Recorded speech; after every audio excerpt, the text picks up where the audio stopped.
A Christmas Carol by Charles Dickens. Preface. I have endeavored in this ghostly little book to raise the ghost of an idea, which shall not put my readers out of humour with themselves, with each other, with the season, or with me. May it haunt their houses pleasantly, and no one wish to lay it. Their faithful friend and servant, C.D. December 1843. Stave 1. Marley's Ghost. Marley was dead, to begin with. There is no doubt whatever about that. The register of his burial was signed by the clergyman, the clerk, the undertaker, and the chief mourner. Scrooge signed it, and Scrooge's name was good upon change for anything he chose to put his hand to. Old Marley was dead as a doornail. Mind, I don't mean to say that I know, of my own knowledge, what there is particularly dead about a doornail. I might have been inclined, myself, to regard a coffin-nail as the deadliest piece of ironmongery in the trade. But the wisdom of our ancestors is in the simile, and my unhallowed hands shall not disturb it, or the country's done for. You will, therefore, permit me to repeat, emphatically, that Marley was dead as a doornail. Scrooge knew he was dead? Of course he did. How could it be otherwise? Scrooge and he were partners for I don't know how many years. Scrooge was his sole executor, his sole administrator, his sole assign, his sole residuary legatee, his sole friend, and sole mourner. And even Scrooge was not so dreadfully cut up by the sad event, but that he was an excellent man of business on the very day of the funeral, and solemnized it with an undoubted bargain. The mention of Marley's funeral brings me back to the point I started from. There is no doubt that Marley was dead. This must be distinctly understood, or nothing wonderful can come of the story I'm going to relate. If we were not perfectly convinced that Hamlet's father died before the play began, there would be nothing more remarkable in his taking a stroll at night, in an easterly wind, upon his own ramparts, than there would be in any other middle-aged gentleman rashly turning out after dark in a breezy spot, say St. Paul's churchyard, for instance, literally to astonish his son's weak mind. Scrooge never painted out old Marley's name. There it stood, years afterwards, above the warehouse door. Scrooge and Marley. The firm was known as Scrooge and Marley. Sometimes people new to the business called Scrooge Scrooge, and sometimes Marley, but he answered to both names. It was all the same to him. Oh, but he was a tight-fisted hand at the grindstone, Scrooge, a squeezing, wrenching, grasping, scraping, clutching, covetous old sinner, hard and sharp as flint, from which no steel had ever struck out generous fire, secret and self-contained, and solitary as an oyster. The cold within him froze his old features, nipped his pointed nose, shriveled his cheek, stiffened his gait, made his eyes red, his thin lips blue, and spoke out shrewdly in his grating voice. A frosty rime was on his head, on his eyebrows, on his wiry chin. He carried his own low temperature always about him.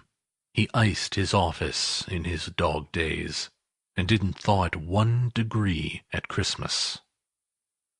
External heat and cold had little influence on Scrooge. No warmth could warm him, no wintry weather chill him. No wind that blew was bitterer than he, no falling snow was more intent upon its purpose, no pelting rain less open to entreaty. Foul weather didn't know where to have him.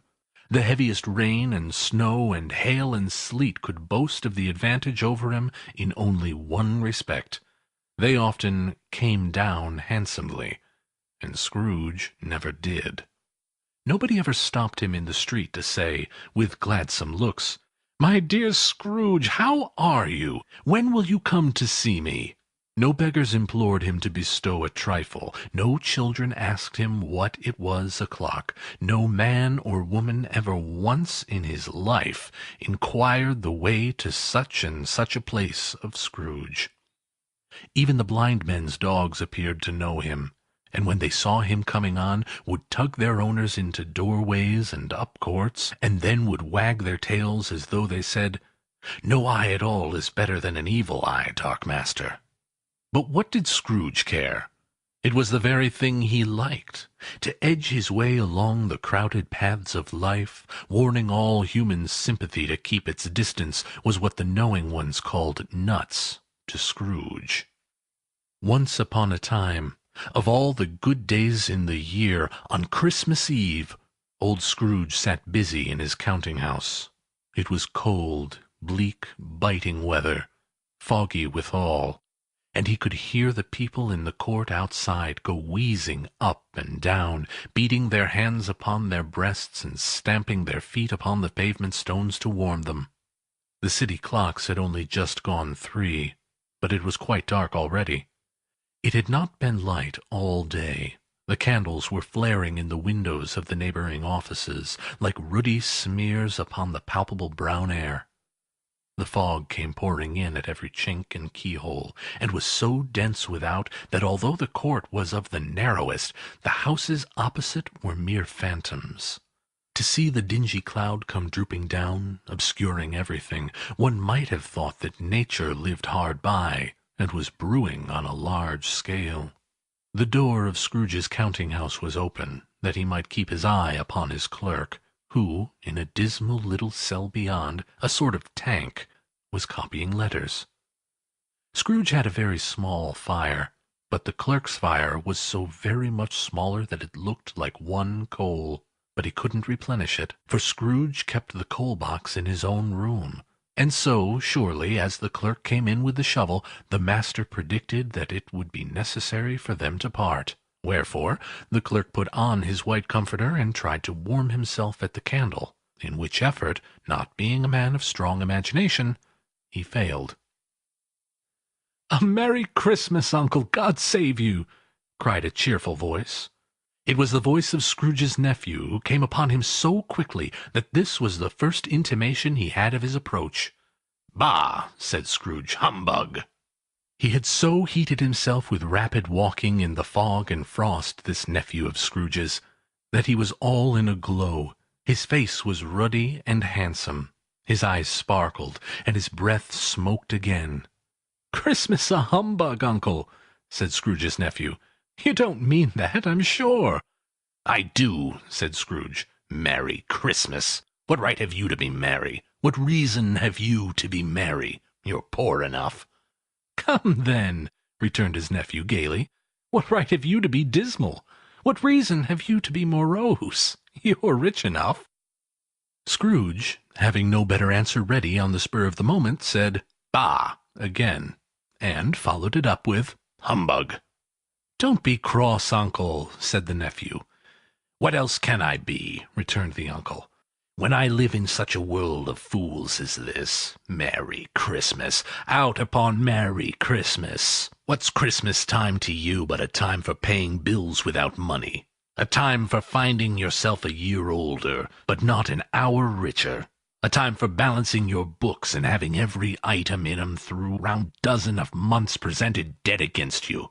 If I could work my will," said Scrooge indignantly, "every idiot who goes about with Merry Christmas on his lips should be boiled in his own pudding, and buried with a stake of holly through his heart. He should." "Uncle!" "Nephew," returned the uncle sternly, "keep Christmas in your own way, and let me keep it in mine." "Keep it?" repeated Scrooge's nephew.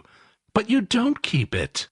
"Let me leave it alone, then," said Scrooge. "Much good may it do you. Much good it has ever done you." "There are many things from which I might have derived good, by which I have not profited, I dare say," returned the nephew. "Christmas among the rest. But I am sure I have always thought of Christmas time, when it has come round, apart from the veneration due its sacred name and origin, if anything belonging to it can be apart from that, as a good time. A kind, forgiving, charitable, pleasant time. The only time I know of in the long calendar of the year when men and women seem by one consent to open their shut-up hearts freely, and to think of people below them as if they were fellow passengers to the grave, and not another race of creatures bound on their journeys. And therefore, uncle, though it has never put a scrap of gold or silver in my pocket, I believe that it has done me good, and will do me good, and I say, God bless it." The clerk in the tank involuntarily applauded. Becoming immediately sensible of the impropriety, he poked the fire, and extinguished the last frail spark forever. "Let me hear another sound from you," said Scrooge, "and you'll keep your Christmas by losing your situation. You're quite a powerful speaker, sir," he added, turning to his nephew. "I wonder that you don't go into Parliament." "Don't be angry, uncle. Come, dine with us tomorrow." Scrooge said that he would see him. Yes, indeed he would. He went the whole length of the expression, and said that he would see him in that extremity first. "But why?" cried Scrooge's nephew. "Why?" "Why did you get married?" said Scrooge. "Because I fell in love." "Because you fell in love!" growled Scrooge, as if that were the only one thing in the world more ridiculous than a Merry Christmas. "Good afternoon." "Nay, uncle, but you never came to see me before that happened. Why give it as a reason for not coming now?" "Good afternoon." "I want nothing from you. I ask nothing of you. Why cannot we be friends?" "Good afternoon." "I am sorry, with all my heart, to find you so resolute. We have never had any quarrel to which I have been a party, but I have made the trial in homage to Christmas, and I'll keep my Christmas humor to the last. So a Merry Christmas, uncle." "Good afternoon," said Scrooge, "and a Happy New Year." "Good afternoon," said Scrooge. His nephew left the room without an angry word, notwithstanding. He stopped at the outer door to bestow the greetings of the season on the clerk, who, cold as he was warmer than Scrooge, for he returned them cordially. "There's another fellow," muttered Scrooge, who overheard him. "My clerk, 15 shillings a week, and a wife and family, talking about a Merry Christmas. I'll retire to Bedlam." This lunatic, in letting Scrooge's nephew out, had let 2 other people in. They were portly gentlemen, pleasant to behold, and now stood, with their hats off, in Scrooge's office. They had books and papers in their hands, and bowed to him. "Scrooge and Marley's, I believe?" said one of the gentlemen, referring to his list. "Have I the pleasure of addressing Mr. Scrooge or Mr. Marley?" "Mr. Marley has been dead these 7 years," Scrooge replied. "He died 7 years ago this very night." "We have no doubt his liberality is well represented by his surviving partner," said the gentleman, presenting his credentials. It certainly was, for they had been 2 kindred spirits. At the ominous word, liberality, Scrooge frowned, and shook his head, and handed the credentials back. "At this festive season of the year, Mr. Scrooge," said the gentleman, taking his pen, "it is more than usually desirable that we should make some slight provision for the poor and destitute, who suffer greatly at this present time. Many thousands are in want of common necessities. Hundreds of thousands are in want of common comforts, sir." "Are there no prisons?" asked Scrooge. "Plenty of prisons," said the gentleman, laying down the pen again. "And the Union workhouses?" demanded Scrooge. "Are they still in operation?" "They are, still," returned the gentleman. "I wish I could say they were not." "The treadmill and the poor law are in full vigor, then?" said Scrooge. "Both very, sir." "Oh! I was afraid, from what you said at first, that something had occurred to stop them in their useful course," said Scrooge. "I'm very glad to hear it." "Under the impression that they scarcely furnish Christian cheer of mind or body to the multitude," returned the gentleman, "a few of us are endeavouring to raise a fund to buy the poor some meat and drink and means of warmth. We choose this time because it is a time, of all others, when want is keenly felt and abundance rejoices. So what shall I put you down for?" "Nothing," replied Scrooge. "You wish to be anonymous?" "I wish to be left alone," said Scrooge. "Since you ask me what I wish, gentlemen, that is my answer. I don't make merry myself at Christmas, and I can't afford to make idle people merry. I help to support the establishments I have mentioned. They cost enough, and those who are badly off must go there." "Many can't go there, and many would rather die." "If they would rather die," said Scrooge, "then they had better do it, and decrease the surplus population. Besides, excuse me, I don't know that." "But you might know it," observed the gentleman. "It's not my business," returned Scrooge. "It's enough for a man to understand his own business, and not to interfere with other people's. Mine occupies me constantly. Good afternoon, gentlemen." Seeing clearly that it would be useless to pursue their point, the gentleman withdrew.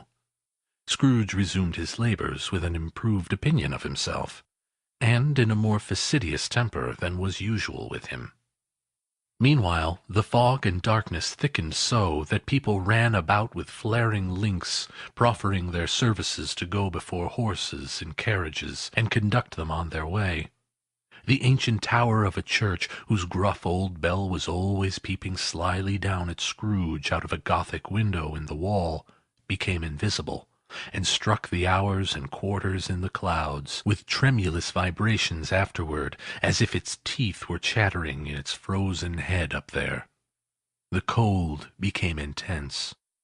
In the main street, at the corner of the court, some labourers were repairing the gas-pipes, and had lighted a great fire in a brazier, round which a party of ragged men and boys were gathered, warming their hands and winking their eyes before the blaze in rapture.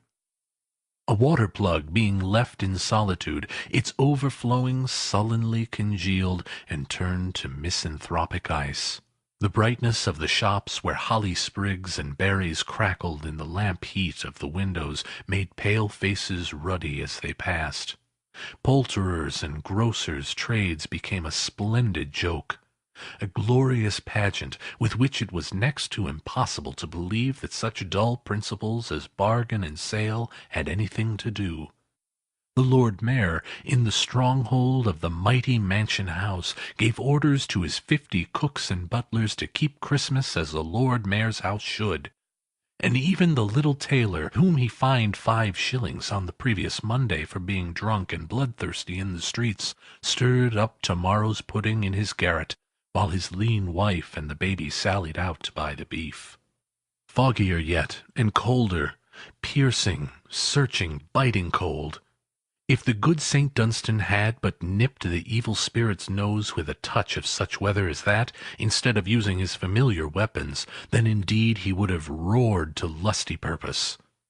The owner of one scant young nose, gnawed and mumbled by the hungry cold as bones are gnawed by dogs, stooped down at Scrooge's keyhole to regale him with a Christmas carol. But at the first sounds of "God rest ye merry gentlemen, may nothing you dismay," Scrooge seized the ruler with such energy of action that the singer fled in terror, leaving the keyhole to the fog and even more congenial frost.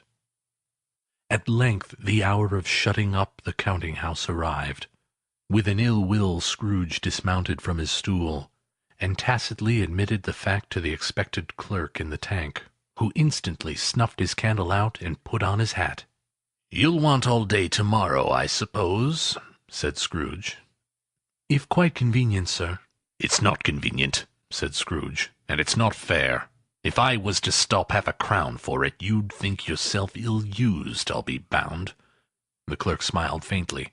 "And yet," said Scrooge, "you don't think me ill-used, when I pay a day's wages for no work." The clerk observed that it was only once a year. "A poor excuse for picking a man's pocket every 25th of December," said Scrooge, buttoning his greatcoat to the chin. "But I suppose you must have the whole day. Be here all the earlier next morning." The clerk promised he would, and Scrooge walked out with a growl. The office was closed in a twinkling, and the clerk, with the long ends of his white comforter dangling below his waist, for he boasted no greatcoat, went down a slide on Cornhill, at the end of a lane of boys 20 times in honor of its being Christmas Eve, and then ran home to Camden Town as hard as he could pelt, to play at blindman's buff. Scrooge took his melancholy dinner in his usual melancholy tavern, and having read all the newspapers, and beguiled the rest of the evening with his banker's book, went home to bed. He lived in chambers that had once belonged to his deceased partner.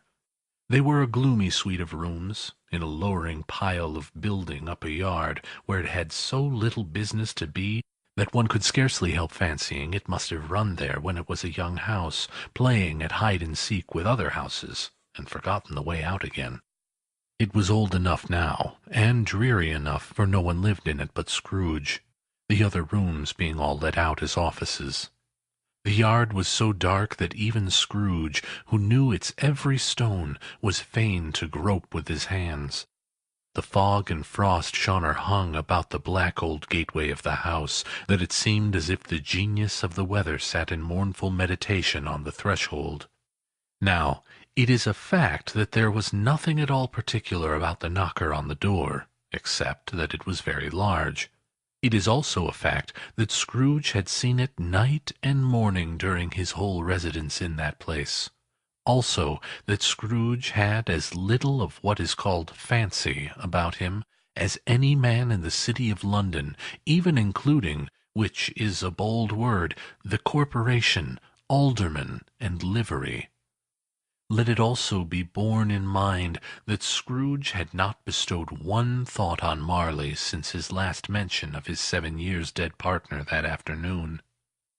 And then let any man explain to me, if he can, how it happened that Scrooge, having his key in the lock of the door, saw in the knocker, without its undergoing any intermediate process of change, not a knocker, but Marley's face. Marley's face. It was not an impenetrable shadow as the other objects in the yard were, but had a dismal light about it, like a bad lobster in a dark cellar. It was not angry or ferocious, but looked at Scrooge as Marley used to look, with ghostly spectacles turned up on its ghostly forehead. The hair was curiously stirred, as if by breath or hot air, and, though the eyes were wide open, they were perfectly motionless. That, and its livid colour, made it horrible. But its horror seemed to be in spite of the face and beyond its control, rather than a part of its own expression. As Scrooge looked fixedly at this phenomenon, it was a knocker again. To say that he was not startled, or that his blood was not conscious of a terrible sensation to which it had been a stranger from infancy, would be untrue. But he put his hand upon the key he had relinquished, turned it sturdily, walked in, and lighted his candle. He did pause, with a moment's irresolution, before he shut the door, and he did look cautiously behind it first, as if he half expected to be terrified with the sight of Marley's pigtail sticking out into the hall. But there was nothing on the back of the door, except the screws and nuts that held the knocker on. So he said, "Pooh-pooh," and closed it with a bang. The sound resounded through the house like thunder. Every room above, and every cask in the wine merchant's cellar below, appeared to have a separate peal of echoes of its own. Scrooge was not a man to be frightened by echoes. He fastened the door, and walked across the hall, and up the stairs, slowly, too, trimming his candle as he went. You may talk vaguely about driving a coach and six up a good old flight of stairs, or through a bad young Act of Parliament. But I mean to say you might have got a hearse up that staircase, and taken it broadwise, with the splinter bar towards the wall and the door towards the balustrades, and done it easy. There was plenty of width for that, and room to spare, which is perhaps the reason why Scrooge thought he saw a locomotive hearse going on before him in the gloom. Half a dozen gas lamps out of the street wouldn't have lighted the entry too well, so you may suppose that it was pretty dark with Scrooge's dip. Up Scrooge went, not caring a button for that. Darkness is cheap, and Scrooge liked it. But before he shut his heavy door, he walked through his rooms to see that all was right. He had just enough recollection of the face to desire to do that. Sitting room, bedroom, lumber room, all as they should be. Nobody under the table, nobody under the sofa. A small fire in the grate, spoon and basin ready, and the little saucepan of gruel, Scrooge had a cold in his head, upon the hob. Nobody under the bed, nobody in the closet, nobody in his dressing-gown, which was hanging up in a suspicious attitude against the wall. Lumber room as usual, old fire-guard, old shoes, old fish-baskets, washing-stand on 3 legs, and a poker. Quite satisfied, he closed his door, and locked himself in. Double-locked himself in, which was not his custom. Thus secured against surprise, he took off his cravat, put on his dressing-gown and slippers, and his nightcap, and sat down before the fire to take his gruel. It was a very low fire indeed, nothing on such a bitter night. He was obligated to sit close to it and brood over it before he could extract the least sensation of warmth from such a handful of fuel. The fireplace was an old one, built by some Dutch merchant long ago, and paved all round with quaint Dutch tiles, designed to illustrate the Scriptures. There were Cains and Abels, Pharaoh's daughters, queens of Sheba, angelic messengers descending through the air on clouds like feather-beds, Abrahams, Belshazzars, apostles pulling off to sea in butter-boats, hundreds of figures to attract his thoughts. And yet that face of Marley, 7 years dead, came like the ancient prophet's rod, and swallowed up the whole. If each smooth tile had been a blank at first, with power to shape some picture on its surface from the disjointed fragments of his thoughts, there would have been a copy of old Marley's head on every one. "Humbug," said Scrooge, and walked across the room. After several turns he sat down again. As he threw his head back in the chair, his glance happened to rest upon a bell. A disused bell that hung in the room, and communicated, for some purpose now forgotten, with a chamber in the highest story of the building. It was with great astonishment, and with a strange, inexplicable dread, that as he looked, he saw this bell begin to swing. It swung so softly in the outset that it scarcely made a sound. But soon it rang out loudly, and so did every bell in the house. This might have lasted half a minute, or a minute, but it seemed like an hour. The bells ceased as they had begun, together. They were succeeded by a clanking noise deep down below, as if some person were dragging a heavy chain over the casks of the wine merchant's cellar. Scrooge then remembered to have heard that ghosts in haunted houses were described as dragging chains.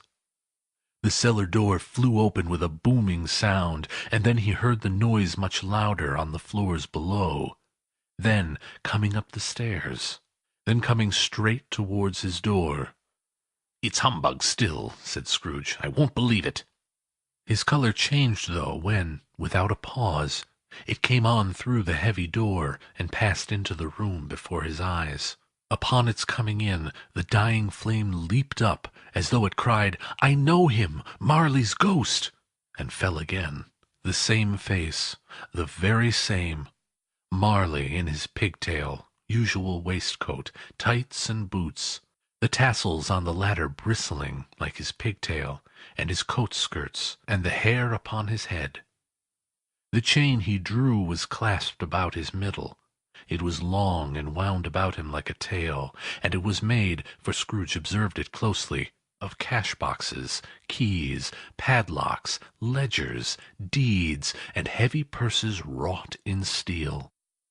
His body was transparent, so that Scrooge, observing him, and looking through his waistcoat, could see the 2 buttons on his coat behind. Scrooge had often heard it said that Marley had no bowels, but he had never believed it until now. No, nor did he believe it even now, though he looked the phantom through and through and saw it standing before him, though he felt the chilling influence of its death-cold eyes, and marked the very texture of the folded kerchief bound about its head and chin, which wrapper he had not observed before. He was still incredulous, and fought against his senses. "How now?" said Scrooge, caustic and cold as ever. "What do you want with me?" "Much." Marley's voice, no doubt about it. "Who are you?" "Ask me who I was." "Who were you, then?" said Scrooge, raising his voice. "You're particular for a shade." He was going to say, "to a shade," but substituted this as more appropriate. "In life I was your partner, Jacob Marley." Can you sit down?" asked Scrooge, looking doubtfully at him. "I can." "Do it, then." Scrooge asked the question because he didn't know whether a ghost so transparent might find himself in a condition to take a chair, and felt that in the event of its being impossible, it might involve the necessity of an embarrassing explanation. But the ghost sat down on the opposite side of the fireplace, as if he were quite used to it. "You don't believe in me," observed the ghost. "I don't," said Scrooge. "What evidence would you have of my reality beyond that of your senses?" "I don't know," said Scrooge. "Why do you doubt your senses?" "Because," said Scrooge, "a little thing affects them. A slight disorder of the stomach makes them cheat. You may be an undigested bit of beef, a blot of mustard, a crumb of cheese, a fragment of an underdone potato.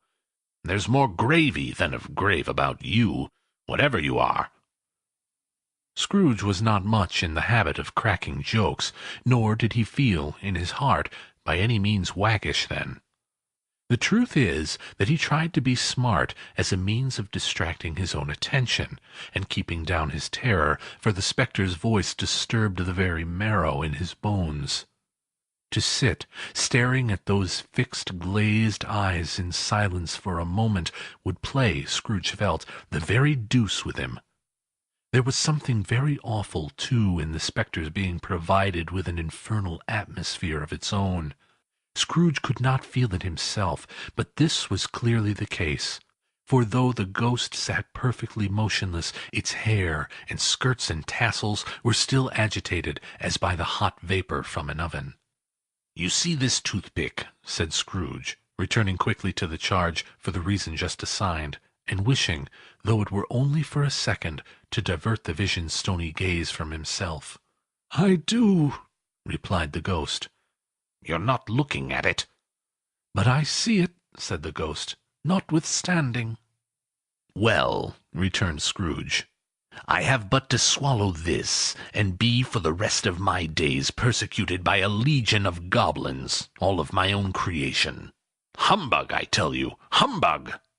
At this the spirit raised a frightful cry, and shook its chains with such a dismal and appalling noise that Scrooge held on tight to his chair to save himself from falling in a swoon. But how much greater was his horror when the phantom, taking off the bandage round its head, as if it were too warm to wear indoors, its lower jaw dropped down upon its breast. Scrooge fell upon his knees, and clasped his hands before his face. "Mercy!" he said. "Dreadful apparition, why do you trouble me?" "Man of the worldly mind," replied the ghost, "do you believe in me or not?" "I do," said Scrooge. "I must. But why do spirits walk the earth, and why do they come to me?" "It is required of every man," the ghost returned, "that the spirit within him should walk abroad among his fellow men, and travel far and wide.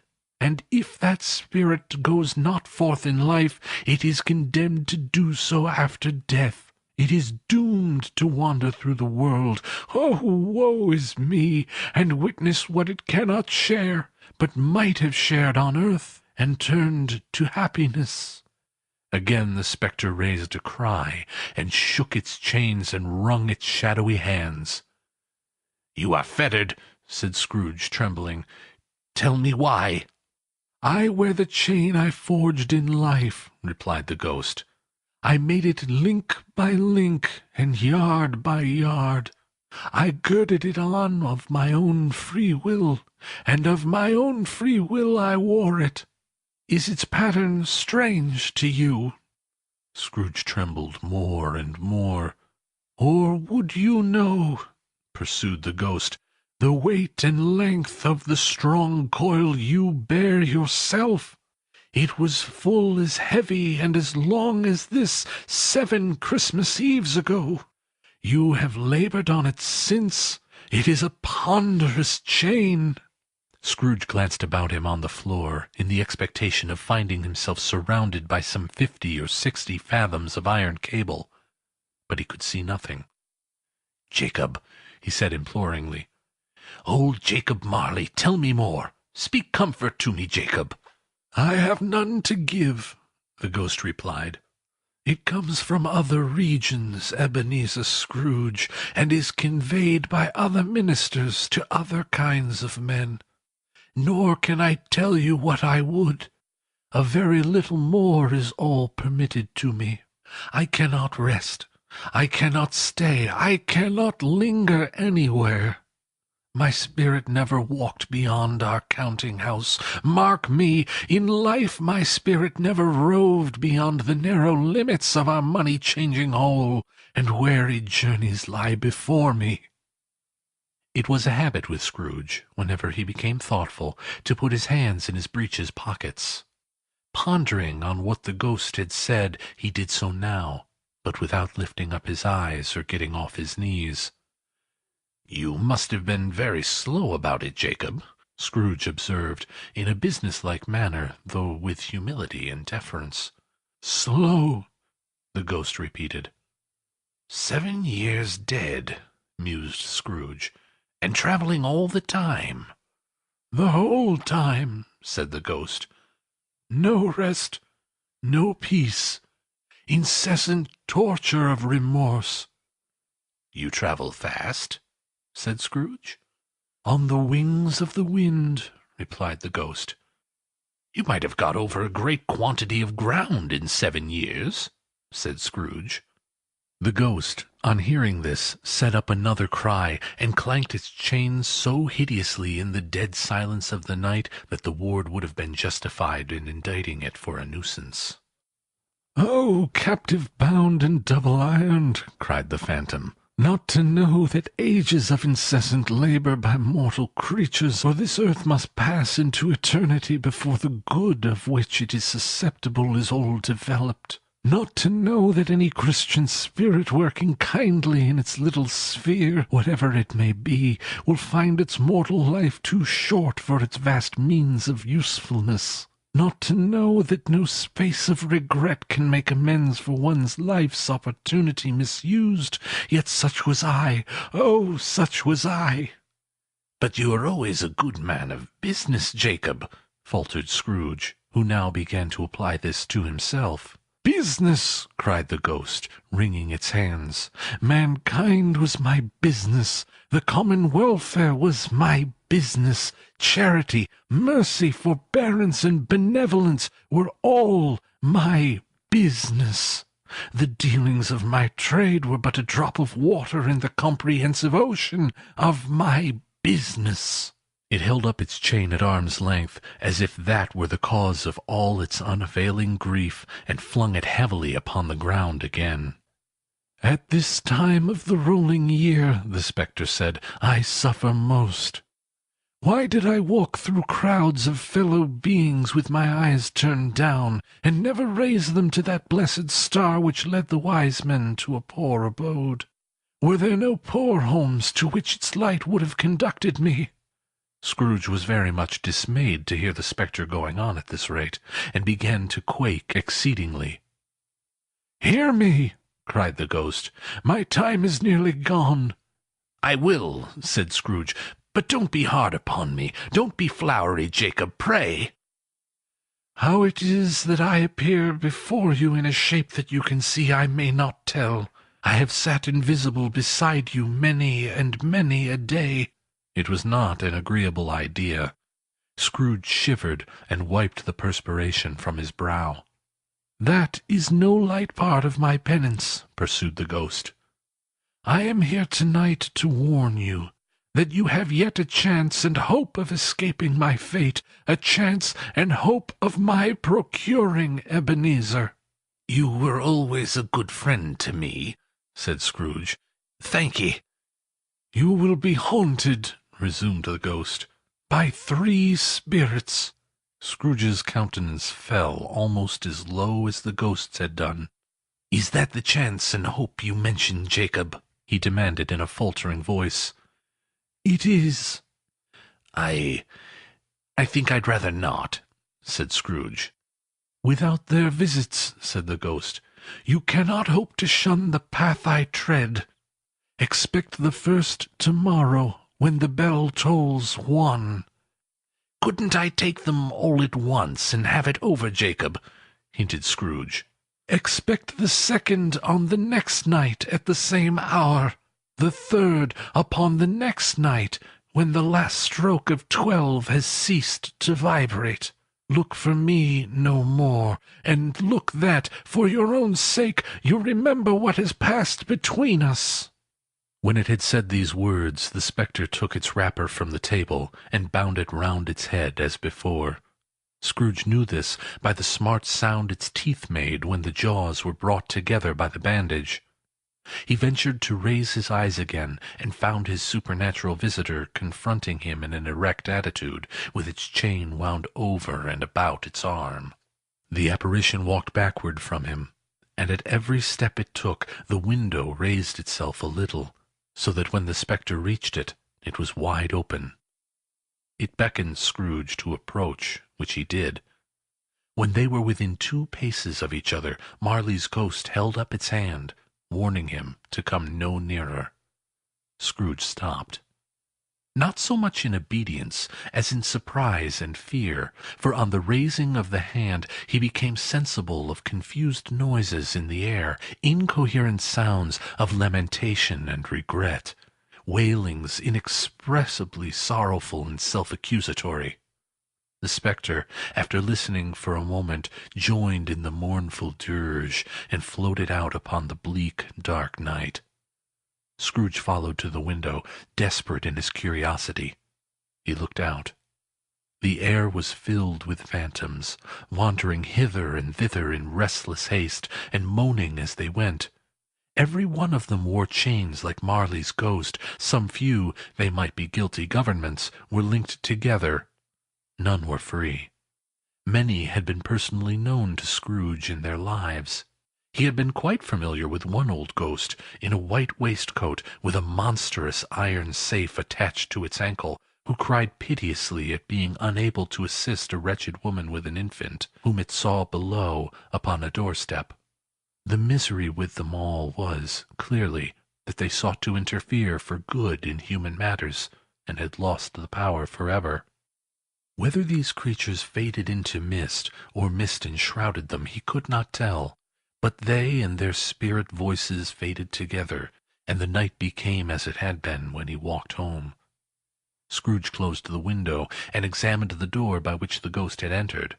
It was double-locked, as he had locked it with his own hands, and the bolts were undisturbed. He tried to say "humbug," but stopped at the first syllable, and being, from the emotion he had undergone, or the fatigues of the day, or his glimpse of the invisible world, or the dull conversation of the ghost, or the lateness of the hour, much in need of repose, went straight to bed, without undressing, and fell asleep upon the instant.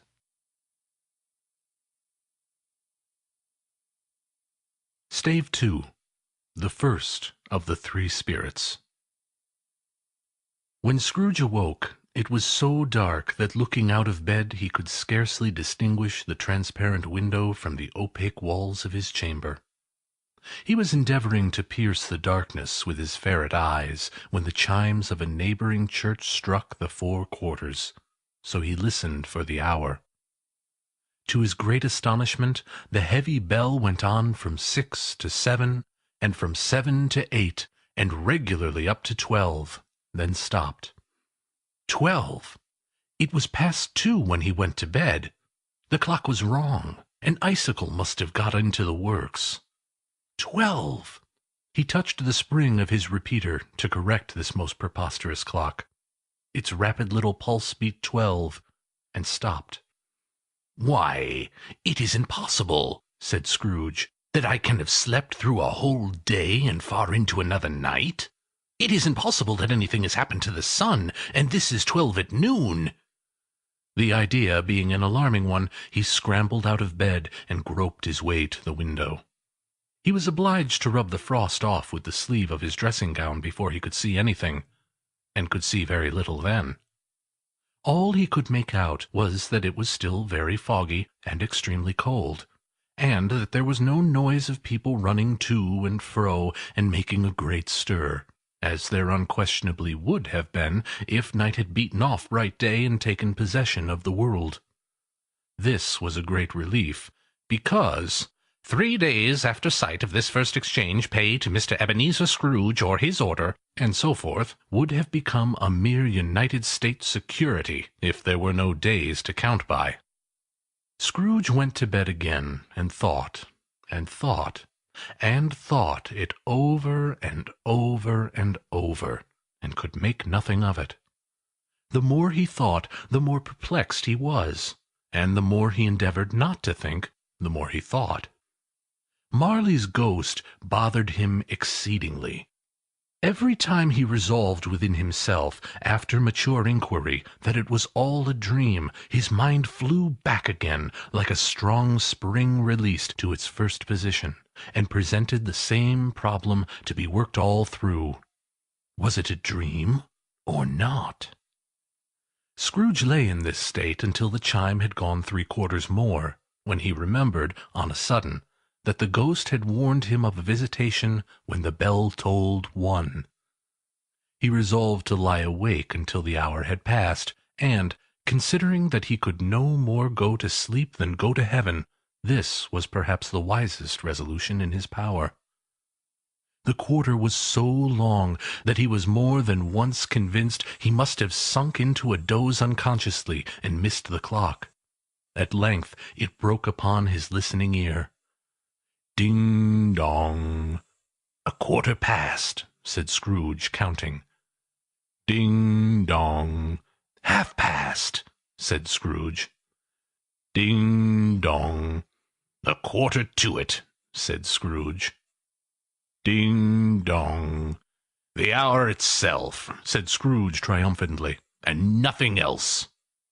He spoke before the hour bell sounded, which it did now with a deep, dull, hollow, melancholy 1. Light flashed up in the room upon the instant, and the curtains of his bed were drawn. The curtains of his bed were drawn aside, I tell you, by a hand. Not the curtains at his feet, nor the curtains at his back, but those to which his face was addressed. The curtains of his bed were drawn aside, and Scrooge, starting up into a half-recumbent attitude, found himself face to face with the unearthly visitor who drew them. So close to it as I am to you now, and I am standing in the spirit at your elbow. It was a strange figure, like a child, yet not so like a child as like an old man viewed through some supernatural medium, which gave him the appearance of having receded from the view, and being diminished to a child's proportions. Its hair, which hung about its neck and down its back, was white as if with age, and yet the face had not a wrinkle in it, and the tenderest bloom was on the skin. The arms were very long and muscular, the hands the same, as if its hold were of uncommon strength. Its legs and feet, most delicately formed, were, like those upper members, bare. It wore a tunic of the purest white, and round its waist was bound a lustrous belt, the sheen of which was beautiful. It held a branch of fresh green holly in its hand, and, in singular contradiction of that winter emblem, had its dress trimmed with summer flowers. But the strangest thing about it was, that from the crown of its head there sprung a bright, clear jet of light, by which all this was visible, and which was doubtless the occasion of its using, in its duller moments, a great extinguisher for a cap, which it now held under its arm. Even this, though, when Scrooge looked at it with increasing steadiness, was not its strangest quality, for as its belt sparkled and glittered now in one part and now in another, and what was light one instant, at another time was dark, so the figure itself fluctuated in its distinctness, being now a thing with one arm, now with one leg, now with 20 legs, now a pair of legs without a head, now a head without a body, of which dissolving parts no outline would be visible in the dense gloom wherein they melted away, and in the very wonder of this it would be itself again, distinct and clear as ever. "Are you the spirit, sir, whose coming was foretold to me?" asked Scrooge. "I am." The voice was soft and gentle, singularly low, as if instead of being so close beside him, it were at a distance. "Who and what are you?" Scrooge demanded. "I am the ghost of Christmas past." "Long past?" inquired Scrooge, observant of its dwarfish nature. "No, your past." Perhaps Scrooge could not have told anybody why, if anybody could have asked him, but he had a special desire to see the spirit in his cap, and begged him to be covered. "What!" exclaimed the ghost. "Would you so soon put out with worldly hands the light I give? Is it not enough that you are one of those whose passions made this cap, and forced me through whole trains of years to wear it low upon my brow?" Scrooge reverently disclaimed all intention to offend, or any knowledge of having wilfully bonneted the spirit at any period in his life. He then made bold to inquire what business brought him there. "Your welfare," said the ghost. Scrooge expressed himself much obliged, but could not help thinking that a night of unbroken rest would be more conducive to that end. The spirit must have heard him thinking, for it said immediately, "Your reclamation, then. Take heed." It put out its strong hand as it spoke, and clasped him gently by the arm. "Rise, and walk with me." It would have been in vain for Scrooge to plead that the weather and the hour were not adapted to pedestrian purposes, that bed was warm, and the thermometer a long way below freezing, that he was clad but lightly in his slippers, dressing-gown, and nightcap, and that he had a cold upon him at the time. The grasp, though gentle as a woman's hand, was not to be resisted. He rose, but finding that the spirit made towards the window, clasped his robe in supplication. "I am mortal," Scrooge remonstrated, "and liable to fall." "Bear but a touch of my hand there," said the spirit, laying it upon his heart, "and you shall be upheld in more than this." As the words were spoken, they passed through the wall, and stood upon an open country road, with fields on either hand. The city had entirely vanished. Not a vestige of it was to be seen. The darkness and the mist had vanished with it, for it was a clear, cold winter day, with snow upon the ground. "Good heaven!" said Scrooge, clasping his hands together as he looked about him. "I was bred in this place. I was a boy here." The spirit gazed upon him mildly. Its gentle touch, though it had been light and instantaneous, appeared still present to the old man's sense of feeling.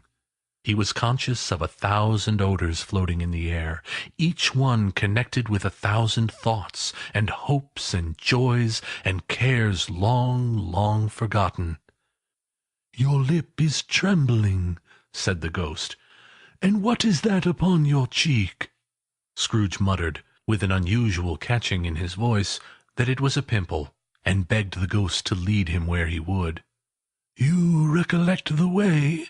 inquired the spirit. "Remember it!" cried Scrooge with fervour. "I could walk it blindfold." "Strange to have forgotten it for so many years," observed the ghost. "Let us go on." They walked along the road, Scrooge recognizing every gate, and post, and tree, until a little market town appeared in the distance, with its bridge, its church, and winding river. Some shaggy ponies now were seen trotting towards them, with boys upon their backs, who called to other boys in country gigs and carts driven by farmers. All these boys were in great spirits, and shouted to each other until the broad fields were so full of merry music that the crisp air laughed to hear it. "These are but shadows of things that have been," said the ghost. "They have no consciousness of us." The jocund travellers came on, and, as they came, Scrooge knew and named them every one. Why was he rejoiced beyond all bounds to see them? Why did his cold eye glisten and his heart leap up as they went past?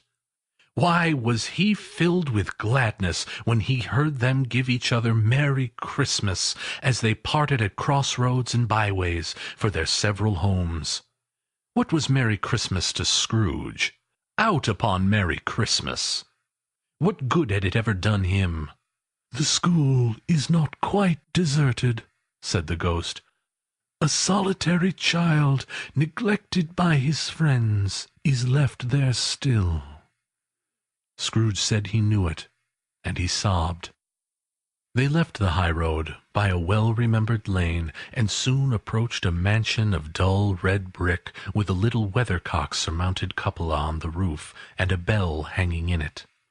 It was a large house, but one of broken fortunes, for its spacious offices were little used, their walls were damp and mossy, their windows broken, and their gates decayed. Fowls clucked and strutted in the stables, and the coach-houses and sheds were overrun with grass. Nor was it more retentive of its ancient state within, for entering the dreary hall and glancing through the open doors of many rooms, they found them poorly furnished, cold, and vast. There was an earthly savour in the air, a chilly bareness in the place, which associated itself somehow with too much getting up by candlelight, and not too much to eat. They went, the ghost and Scrooge, across the hall to a door at the back of the house. It opened before them, and disclosed a long, bare, melancholy room, made barer still by lines of plain deal forms and desks. At one of these, a lonely boy was reading near a feeble fire, and Scrooge sat down upon a form and wept to see his poor forgotten self as he used to be. Not a latent echo in the house, not a squeak and scuffle from the mice behind the panelling, not a drip from the half-thawed water-spout in the dull yard behind, not a sigh among the leafless boughs of one despondent poplar, not the idle swinging of an empty storehouse door, no, not a clicking in the fire, but fell upon the heart of Scrooge with a softening influence, and gave a freer passage to his tears. The spirit touched him on the arm, and pointed to his younger self, intent upon his reading. Suddenly a man in foreign garments, wonderfully real and distinct to look at, stood outside the window, with an axe stuck in his belt, and leading by the bridle an ass laden with wood. "Why, it's Ali Baba!" Scrooge exclaimed in ecstasy. "It's dear old honest Ali Baba! Yes, yes, I know! One Christmas time, when yonder solitary child was left here all alone, he did come for the first time, just like that. Poor boy! And Valentine, with his wild brother Orson, there they go! And what's his name, who was put down in his drawers, asleep at the gates of Damascus, don't you see him? And the Sultan's groom, turned upside down by the genie, there he is upon his head. Serve him right, I'm glad of it. What business had he to be married to the princess?" To hear Scrooge expending all the earnestness of his nature on such subjects, in a most extraordinary voice between laughing and crying, and to see his heightened and excited face, would have been a surprise to his business friends in the city, indeed. "There's the parrot!" cried Scrooge. "Green body and yellow tail, with a thing like a lettuce growing out of the top of its head. There he is! Poor Robinson Crusoe, he called him when he came home again after sailing round the island. Poor Robinson Crusoe, where have you been, Robinson Crusoe? The man thought he was dreaming, but he wasn't. It was the parrot, you know. There goes Friday, running for his life to the little creek. Hallo! Hoop! Hallo!" Then, with a rapidity of transition very foreign to his usual character, he said, in pity for his former self, "Poor boy!" and cried again. "I wish," Scrooge muttered, putting his hand in his pocket and looking about him after drying his eyes with his cuff. "But it's too late now." "What is the matter?" asked the spirit. "Nothing," said Scrooge. "Nothing. There was a boy singing a Christmas carol at my door last night. I should like to have given him something, that's all." The ghost smiled thoughtfully and waved its hand, saying as it did so, "Let us see another Christmas." Scrooge's former self grew larger at the words, and the room became a little darker and more dirty. The panels shrunk, the windows cracked, fragments of plaster fell out of the ceiling, and the naked laths were shown instead. But how all of this was brought about, Scrooge knew no more than you do. He only knew that it was quite correct, that everything had happened so, that there he was, alone again, when all the other boys had gone home for the jolly holidays. He was not reading now, but walking up and down despairingly. Scrooge looked at the ghost, and with a mournful shaking of his head, glanced anxiously towards the door.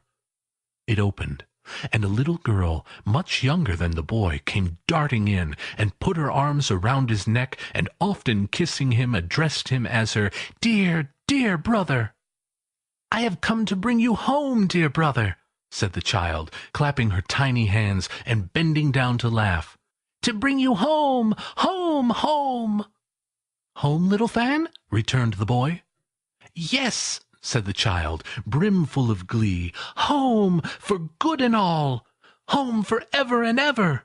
Father is so much kinder than he used to be, that home's like heaven. He spoke so gently to me one dear night when I was going to bed, that I was not afraid to ask him once more if you might come home, and he said yes, you should, and sent me in a coach to bring you.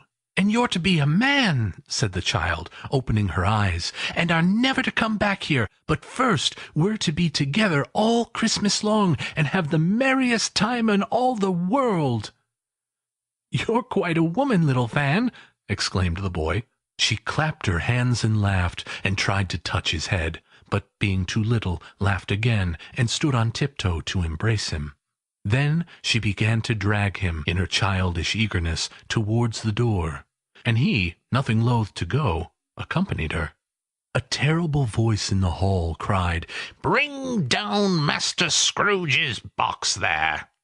And in the hall appeared the schoolmaster himself, who glared on Master Scrooge with a ferocious condescension, and threw him into a dreadful state of mind by shaking hands with him. He then conveyed him and his sister into the veriest old well of a shivering best parlour that ever was seen, where the maps upon the wall, and the celestial and terrestrial globes in the windows were waxy and cold. Here he produced a decanter of curiously light wine, and a block of curiously heavy cake, and administered instalments of those dainties to the young people, at the same time sending out a meagre servant to offer a glass of something to the postboy, who answered that he thanked the gentleman, but if it was the same tap as he had tasted before, he had rather not. Master Scrooge's trunk being by this time tied to the top of the chaise, the children bade the schoolmaster good-bye right willingly, and, getting into it, drove gaily down the garden sweep, the quick wheels dashing the hoar frost and snow off the dark leaves of the evergreens like spray. "Always a delicate creature, whom a breath might have withered," said the ghost. "But she had a large heart." "So she had," cried Scrooge. "You're right. I will not gainsay it, Spirit. God forbid!" "She died a woman," said the ghost, "and had, as I think, children." "One child," Scrooge returned. "True," said the ghost. "Your nephew." Scrooge seemed uneasy in his mind, and answered briefly, "Yes." Although they had but that moment left the school behind them, they were now in the busy thoroughfares of a city, where shadowy passengers passed and repassed, where shadowy carts and coaches battled for the way, and all the strife and tumult of a real city were. It was made plain enough, by the dressing of the shops, that here, too, it was Christmas time again. But it was evening, and the streets were lighted up. The ghost stopped at a certain warehouse door, and asked Scrooge if he knew it. "Know it!" said Scrooge. "I was apprenticed here." They went in. At sight of an old gentleman in a Welsh wig, sitting behind such a high desk that if he had been 2 inches taller he must have knocked his head against the ceiling, Scrooge cried in great excitement, "Why, it's old Fezziwig! Bless his heart, it's Fezziwig alive again!" Old Fezziwig laid down his pen, and looked up at the clock, which pointed to the hour of 7.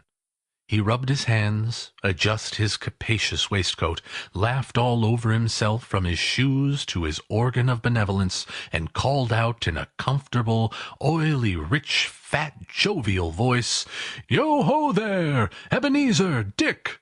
Scrooge's former self, now grown a young man, came briskly in, accompanied by his fellow prentice.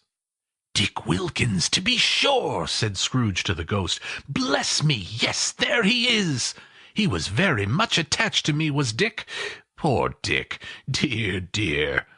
"Yo-ho, my boys!" said Fezziwig. "No more work to-night. Christmas Eve, Dick! Christmas, Ebenezer!" "Let's have the shutters up!" cried old Fezziwig, with a sharp clap of his hands, "before a man can say Jack Robinson." You wouldn't believe how fast those two fellows went at it. They charged into the street with the shutters. 1, 2, 3. They had 'em up in their places. 4, 5, 6. Barred 'em and pinned 'em. 7, 8, 9. And came back before you could have got to 12, panting like racehorses. "Hilly-ho!" cried old Fezziwig, skipping down from the high desk with wonderful agility. "Clear away, my lads, and let's have lots of room here. Hilly-ho, Dick! Cheer up, Ebenezer!" Clear away! There was nothing they wouldn't have cleared away, or couldn't have cleared away, with old Fezziwig looking on. It was done in a minute. Every movable was packed off as if it were dismissed from public life for evermore. The floor was swept and watered, the lamps were trimmed, fuel was heaped upon the fire, and the warehouse was as snug and warm and dry and bright a ballroom as you would desire to see upon a winter's night. In came a fiddler with a music book, and went up to the lofty desk, and made an orchestra of it, and tuned like 50 stomach-aches. In came Mrs. Fezziwig, one vast substantial smile. In came the 3 Miss Fezziwigs, beaming and lovable. In came the 6 young followers, whose hearts they broke. In came all the young men and women employed in the business. In came the housemaid with her cousin, the baker. In came the cook, with her brother's particular friend, the milkman. In came the boy from over the way, who was suspected of not having board enough from his master, trying to hide himself behind the girl from next door, but one who was proven to have had her ears pulled by her mistress. In they all came, one after another, some shyly, some boldly, some gracefully, some awkwardly, some pushing, some pulling.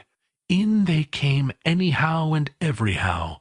Away they all went, 20 couple at once, hands half round and back again the other way, down the middle and up again, round and round in various stages of affectionate grouping, old top couple always turning up in the wrong place, new top couples starting off again as soon as they got there. All top couples at last, and not a bottom one to help them. When this result was brought about, old Fezziwig, clapping his hands to stop the dance, cried out, "Well done!" and the fiddler plunged his hot face into a pot of porter, especially provided for that purpose. But scorning rest, upon his reappearance, he instantly began again, though there were no dancers yet, as if the other fiddler had been carried home exhausted on a shutter, and he were the brand-new man resolved to beat him out of sight or perish. There were more dances, and there were forfeits, and more dances, and there was cake, and there was negus, and there was a great piece of cold roast, and there was a great piece of cold boiled, and there were mince pies and plenty of beer. But the great effect of the evening came after the roast and boiled, when the fiddler, an artful dog mind, the sort of man who knew his business better than you or I could have told it him, struck up Sir Roger de Coverley. Then old Fezziwig stood out to dance with Mrs. Fezziwig. Top couple, too, with a good stiff piece of work cut out for them, 3 or 4 and 20 pair of partners, people who were not to be trifled with, people who would dance, and had no notion of walking. But if they had been twice as many, 4 times, old Fezziwig would have been a match for them, and so would Mrs. Fezziwig. As to her, she was worthy to be his partner in every sense of the term. If that's not high praise, tell me higher, and I'll use it. A positive light appeared to issue from Fezziwig's calves. They shone in every part of the dance like moons. You couldn't have predicted at any given time what would have become of them next. And when old Fezziwig and Mrs. Fezziwig had gone all through the dance, advance and retire, both hands to your partner, bow and curtsy, corkscrew, thread the needle, and back again to your place, Fezziwig cut so deftly that he appeared to wink with his legs, and came upon his feet without a stagger. When the clock struck 11, this domestic ball broke up. Mr. and Mrs. Fezziwig took their stations, one on either side of the door, and, shaking hands with every person individually as he or she went out, wished him or her a Merry Christmas. When everybody had retired but the 2 prentices, they did the same to them, and thus the cheerful voices died away, and the lads were left to their beds, which were under a counter in the back shop. During the whole of this time, Scrooge had acted like a man out of his wits. His heart and soul were in the scene, and with his former self. He corroborated everything, remembered everything, enjoyed everything, and underwent the strangest agitation. It was not until now, when the bright faces of his former self and Dick were turned from them, that he remembered the ghost, and became conscious that it was looking full upon him, while the light upon its head burnt very clear. "A small matter," said the ghost, "to make these silly folks so full of gratitude." "Small!" echoed Scrooge. The spirit signed to him to listen to the 2 apprentices, who were pouring out their hearts in praise of Fezziwig, and when he had done so, said, "Why, is it not? He has spent but a few pounds of your mortal money, 3 or 4 perhaps. Is that so much that he deserves this praise?" "It isn't that," said Scrooge, heated by the remark, and speaking unconsciously like his former, not his latter self. "It isn't that, spirit. He has the power to render us happy or unhappy, to make our service light or burdensome, a pleasure or a toil. Say that his power lies in words and looks, in things so slight and insignificant that it is impossible to add and count 'em up. What then? The happiness he gives is quite as great as if it cost a fortune." He felt the spirit's glance and stopped. "What is the matter?" asked the spirit. "Nothing particular," said Scrooge. "Something, I think?" the ghost insisted. "No," said Scrooge. "No. I should like to be able to say a word or 2 to my clerk just now. That's all."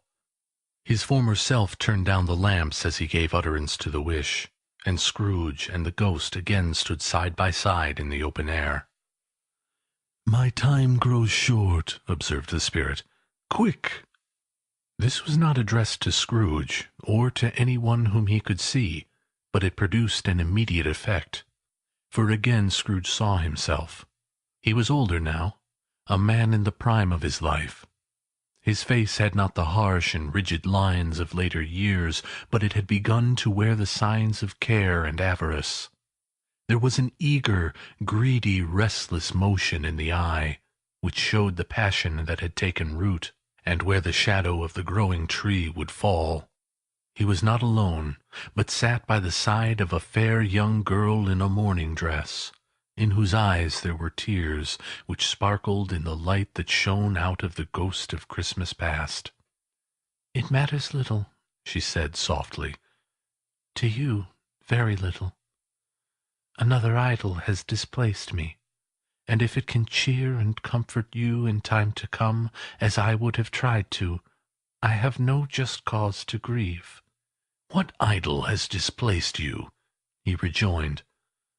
"A golden one." "This is the even-handed dealing of the world," he said. "There is nothing on which it is so hard as poverty, and there is nothing it professes to condemn with such severity as the pursuit of wealth." "You fear the world too much," she answered gently. "All your other hopes have merged into the hope of being beyond the chance of its sordid reproach.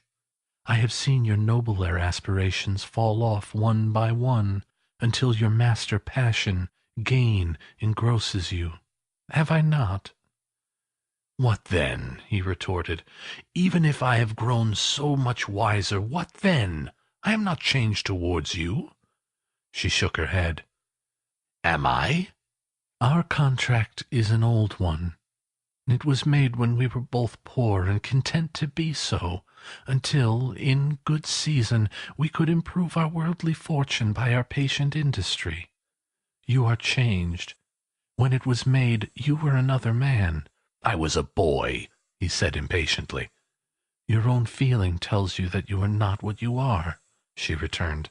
"I am.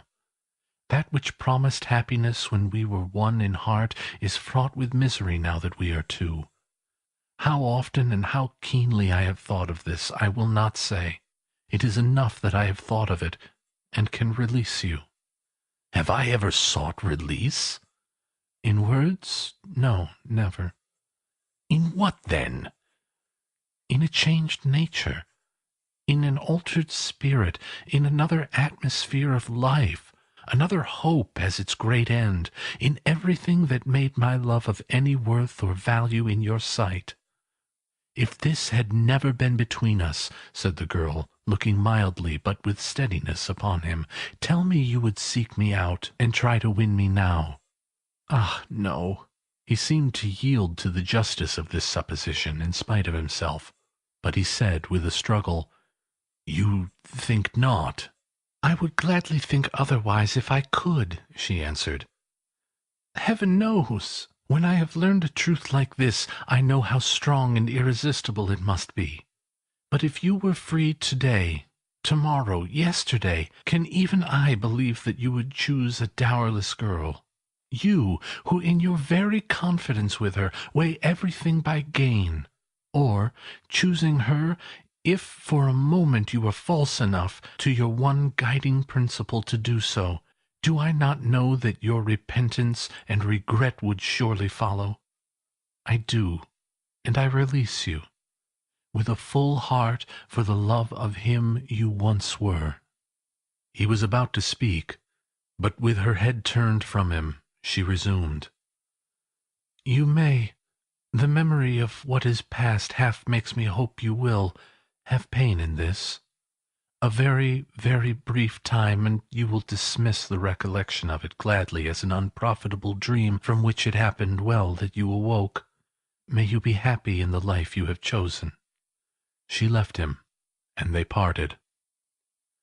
"Spirit," said Scrooge, "show me no more. Conduct me home. Why do you delight to torture me?" "One shadow more!" exclaimed the ghost. "No more!" cried Scrooge. "No more! I do not wish to see it. Show me no more!" But the relentless ghost pinioned him in both arms, and forced him to observe what happened next.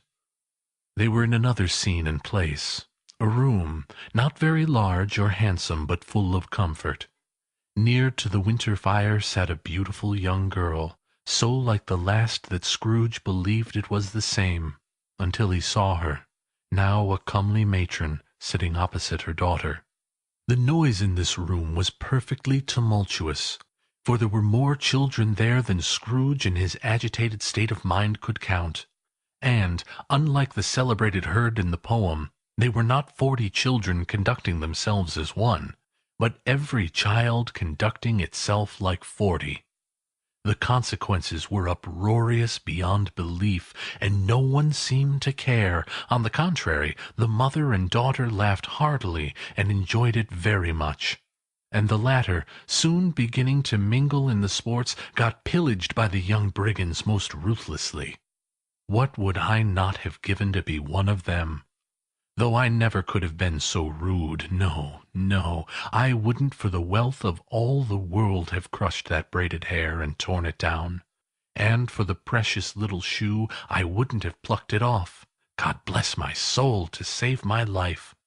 As to measuring her waist in sport, as they did, bold young brood, I couldn't have done it. I should have expected my arm to have grown round it for a punishment, and never come straight again.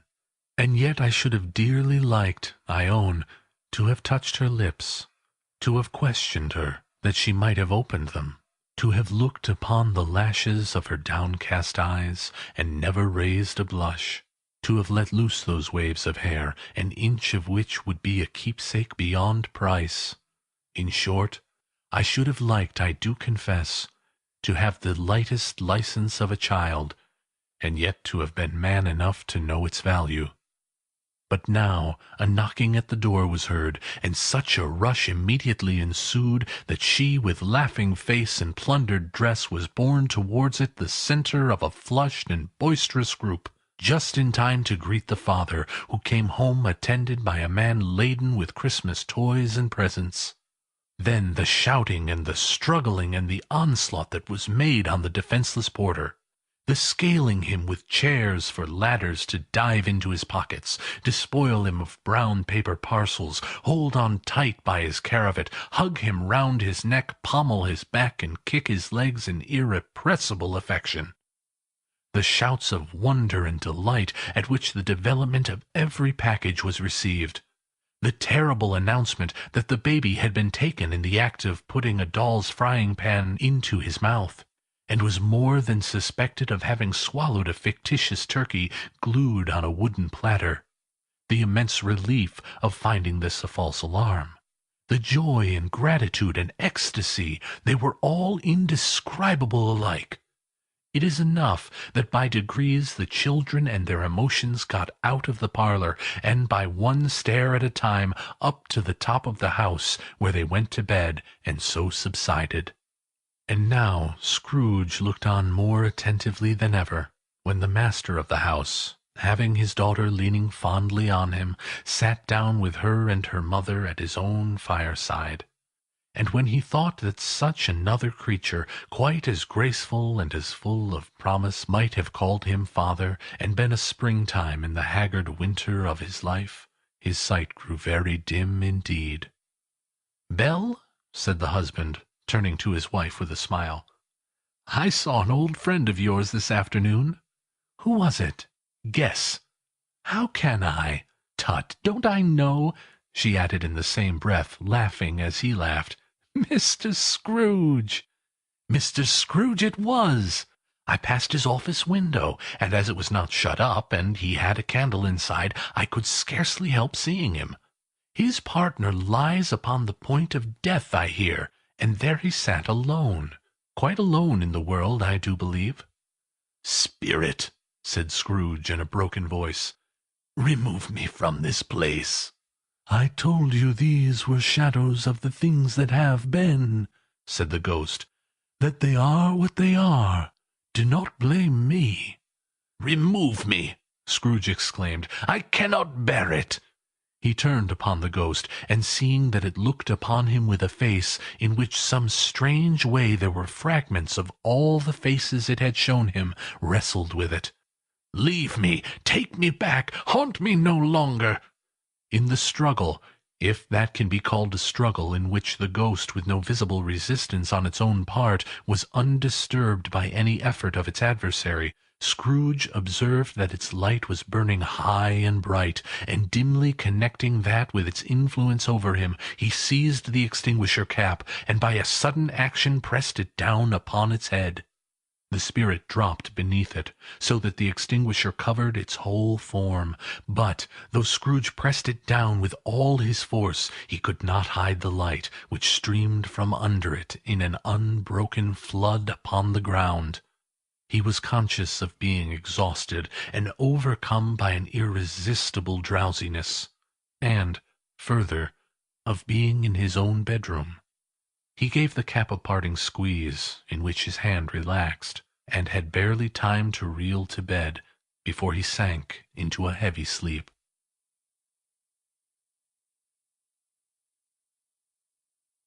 Stave 3. The second of the three spirits. Awakening in the middle of a prodigiously tough snore, and sitting up in bed to get his thoughts together, Scrooge had no occasion to be told that the bell was again upon the stroke of 1. He felt that he was restored to consciousness in the right nick of time, for the especial purpose of holding a conference with the second messenger dispatched to him, through Jacob Marley's intervention. But finding that he turned uncomfortably cold when he began to wonder which of his curtains this new spectre would draw back, he put them every one aside with his own hands, and, lying down again, established a sharp lookout all round the bed. For he wished to challenge the spirit on the moment of its appearance, and did not wish to be taken by surprise and made nervous. Gentlemen of the free and easy sort, who plumed themselves on being acquainted with a move or two, and, being usually equal to the time of day, express the wide range of their capacity for adventure by observing that they are good for anything from pitch and toss to manslaughter, between which opposite extremes, no doubt, there lies a tolerably wide and comprehensive range of subjects. Without venturing for Scrooge quite as heartily as this, I don't mind calling on you to believe that he was ready for a good broad field of strange appearances, and that nothing between a baby and a rhinoceros would have astonished him very much. Now, being prepared for almost anything, he was not, by any means, prepared for nothing, and, consequently, when the bell struck 1 and no shape appeared, he was taken with a violent fit of trembling. 5 minutes, 10 minutes, a quarter of an hour went by, yet nothing came. All this time he lay upon his bed, the very core and centre of a blaze of ruddy light, which streamed upon it when the clock proclaimed the hour, and by which, being only light, was more alarming than a dozen ghosts, as he was powerless to make out what it meant, or would be at, and was sometimes apprehensive that he might be, at that very moment, an interesting case of spontaneous combustion, without having the consolation of knowing it.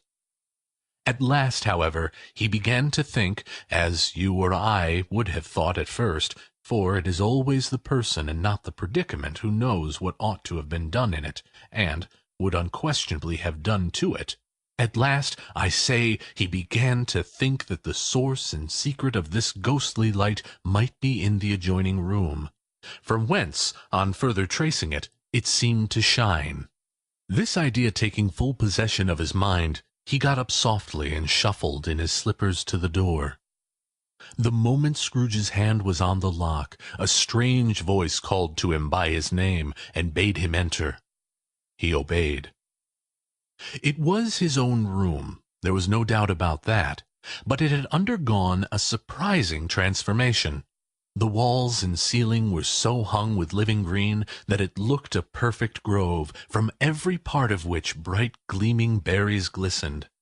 The crisp leaves of holly, mistletoe, and ivy reflected back the light, as if so many little mirrors had been scattered there, and such a mighty blaze went roaring up the chimney as that dull petrification of a hearth had never known in Scrooge's time, or Marley's, or for many and many a winter season gone by. Heaped up on the floor to form a kind of throne were turkeys, geese, game, poultry, brawn, great joints of meat, sucking pigs, long wreaths of sausages, mince pies, plum puddings, barrels of oysters, red-hot chestnuts, cherry-cheeked apples, juicy oranges, luscious pears, immense twelfth cakes, and seething bowls of punch that made the chamber dim with their delicious steam. In easy state upon this couch there sat a jolly giant, glorious to see, who bore a glowing torch, in shape not unlike Plenty's horn, and held it up, high up, to shed its light on Scrooge as he came peeping round the door. "Come in!" exclaimed the ghost. "Come in, and know me better, man." Scrooge entered timidly, and hung his head before this spirit. He was not the dogged Scrooge he had been, and though the spirit's eyes were clear and kind, he did not like to meet them. "I am the ghost of Christmas Present," said the spirit. "Look upon me." Scrooge reverently did so. It was clothed in one simple green robe, or mantle, bordered with white fur. This garment hung so loosely on the figure that its capacious breast was bare, as if disdaining to be warded or concealed by any artifice. Its feet, observable beneath the ample folds of the garment, were also bare, and on its head it wore no other covering than a holly wreath, set here and there with shining icicles. Its dark brown curls were long and free as its genial face, its sparkling eye, its open hand, its cheery voice, its unconstrained demeanor, and its joyful air. Girded round its middle was an antique scabbard, but no sword was in it, and the ancient sheath was eaten up with rust. "You have never seen the like of me before," exclaimed the spirit. "Never," Scrooge made to answer it. "Have never walked forth with the younger members of my family, meaning, for I am very young, my elder brothers born in these later years?" pursued the phantom. "I don't think that I have," said Scrooge. "I'm afraid I have not. Have you had many brothers, spirit?" "More than 1,800, said the ghost. "A tremendous family to provide for," muttered Scrooge. The ghost of Christmas Present rose. "Spirit," said Scrooge submissively, "conduct me where you will. I went forth last night on compulsion, and I learned a lesson which is working now. Tonight, if you have aught to teach me, let me profit by it. Touch my robe." Scrooge did as he was told, and held it fast. Holly, mistletoe, red berries, ivy, turkeys, geese, game, poultry, brawn, meat, pigs, sausage, oysters, pies, puddings, fruit, and punch all vanished instantly. So did the room, the fire, the ruddy glow, the hour of the night, and they stood in the city streets on Christmas morning, where, for the weather was severe, the people made a rough but brisk and not unpleasant kind of music in scraping the snow from the pavement in front of their dwellings, and from the tops of their houses, whence it was mad delight to the boys to see it come plumping down into the road below and splitting into artificial little snowstorms.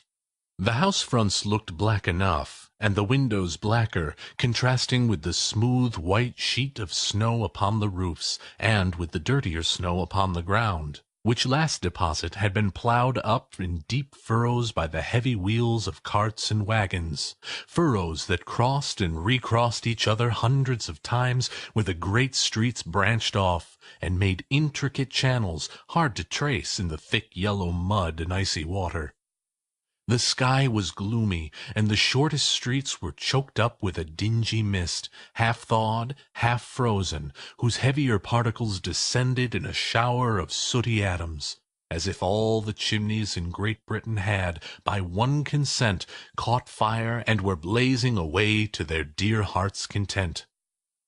There was nothing very cheerful in the climate or the town, and yet was there an air of cheerfulness abroad that the clearest summer air and brightest summer sun might have endeavored to diffuse in vain. For the people who were shoveling away on the housetops were jovial and full of glee, calling out to one another from the parapets, and now and then exchanging a facetious snowball, better-natured missile far than many a wordy jest, laughing heartily if it went right, and not less heartily if it went wrong. The poulterers' shops were still half open, and the fruiterers were radiant in their glory.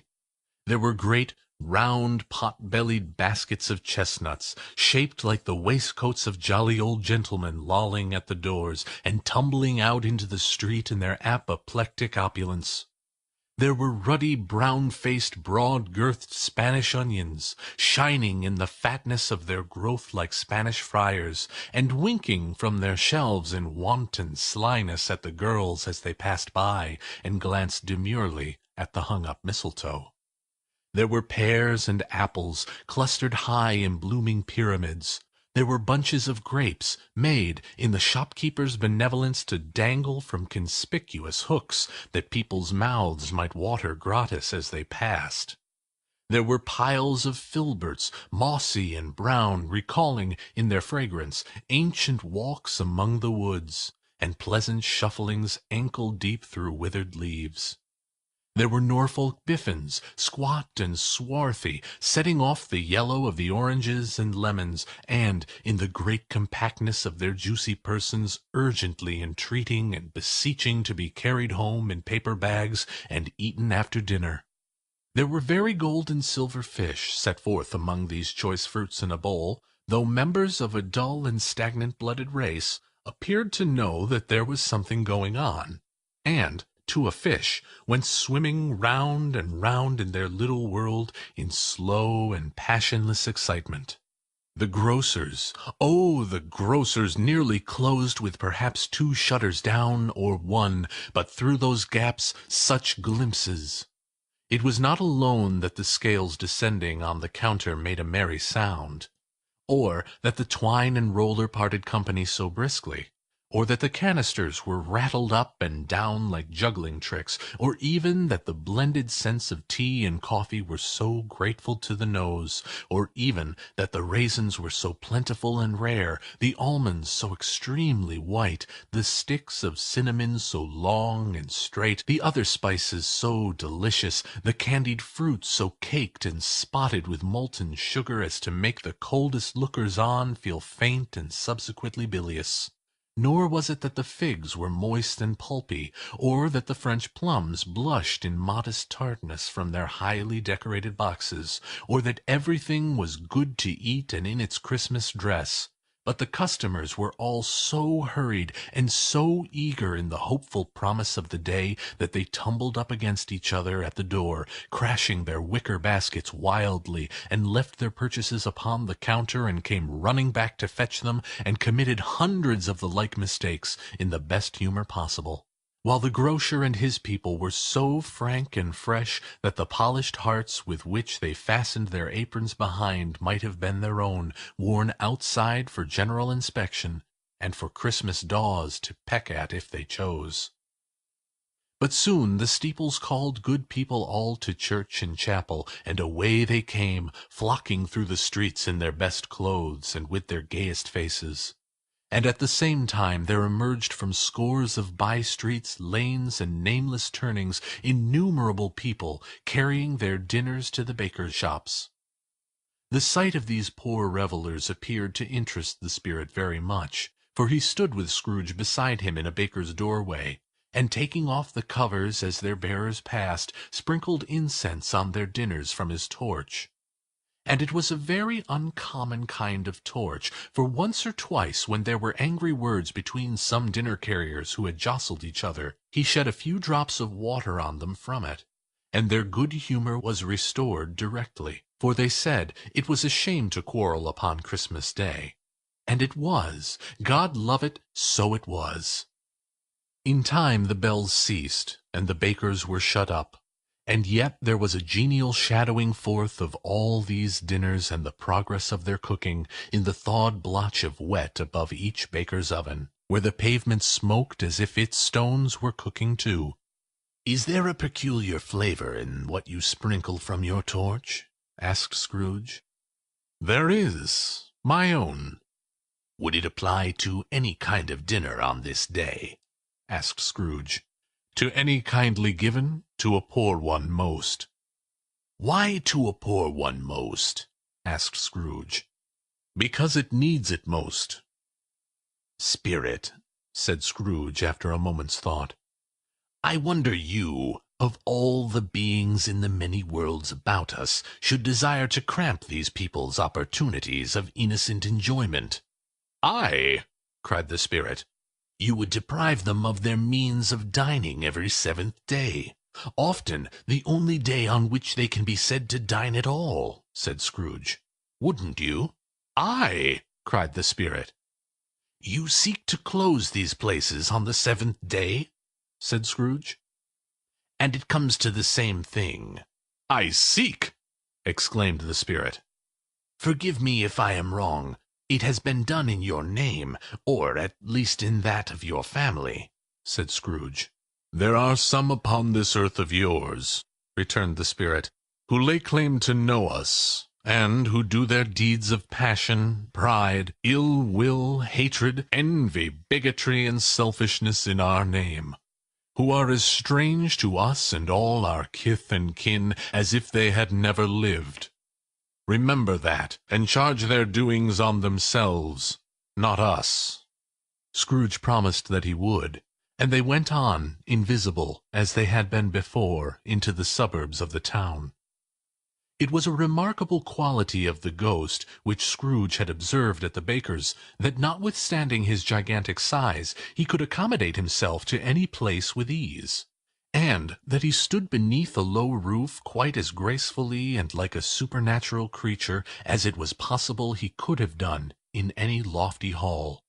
And perhaps it was the pleasure the good spirit had in showing off this power of his, or else was his own kind, generous, hearty nature, and his sympathy with all poor men, that led him straight to Scrooge's clerks.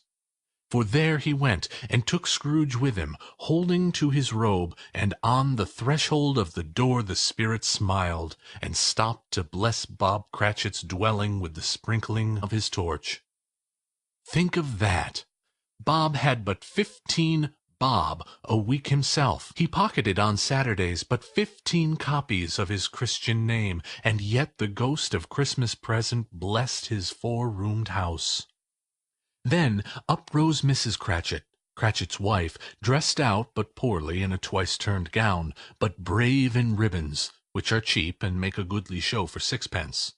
And she laid the cloth, assisted by Belinda Cratchit, second of her daughters, also brave in ribbons, while Master Peter Cratchit plunged a fork into the saucepan of potatoes, and, getting the corners of his monstrous shirt-collar, Bob's private property, conferred upon his son and heir in honour of the day, into his mouth, rejoiced to find himself so gallantly attired, and yearned to show his linen in the fashionable parks.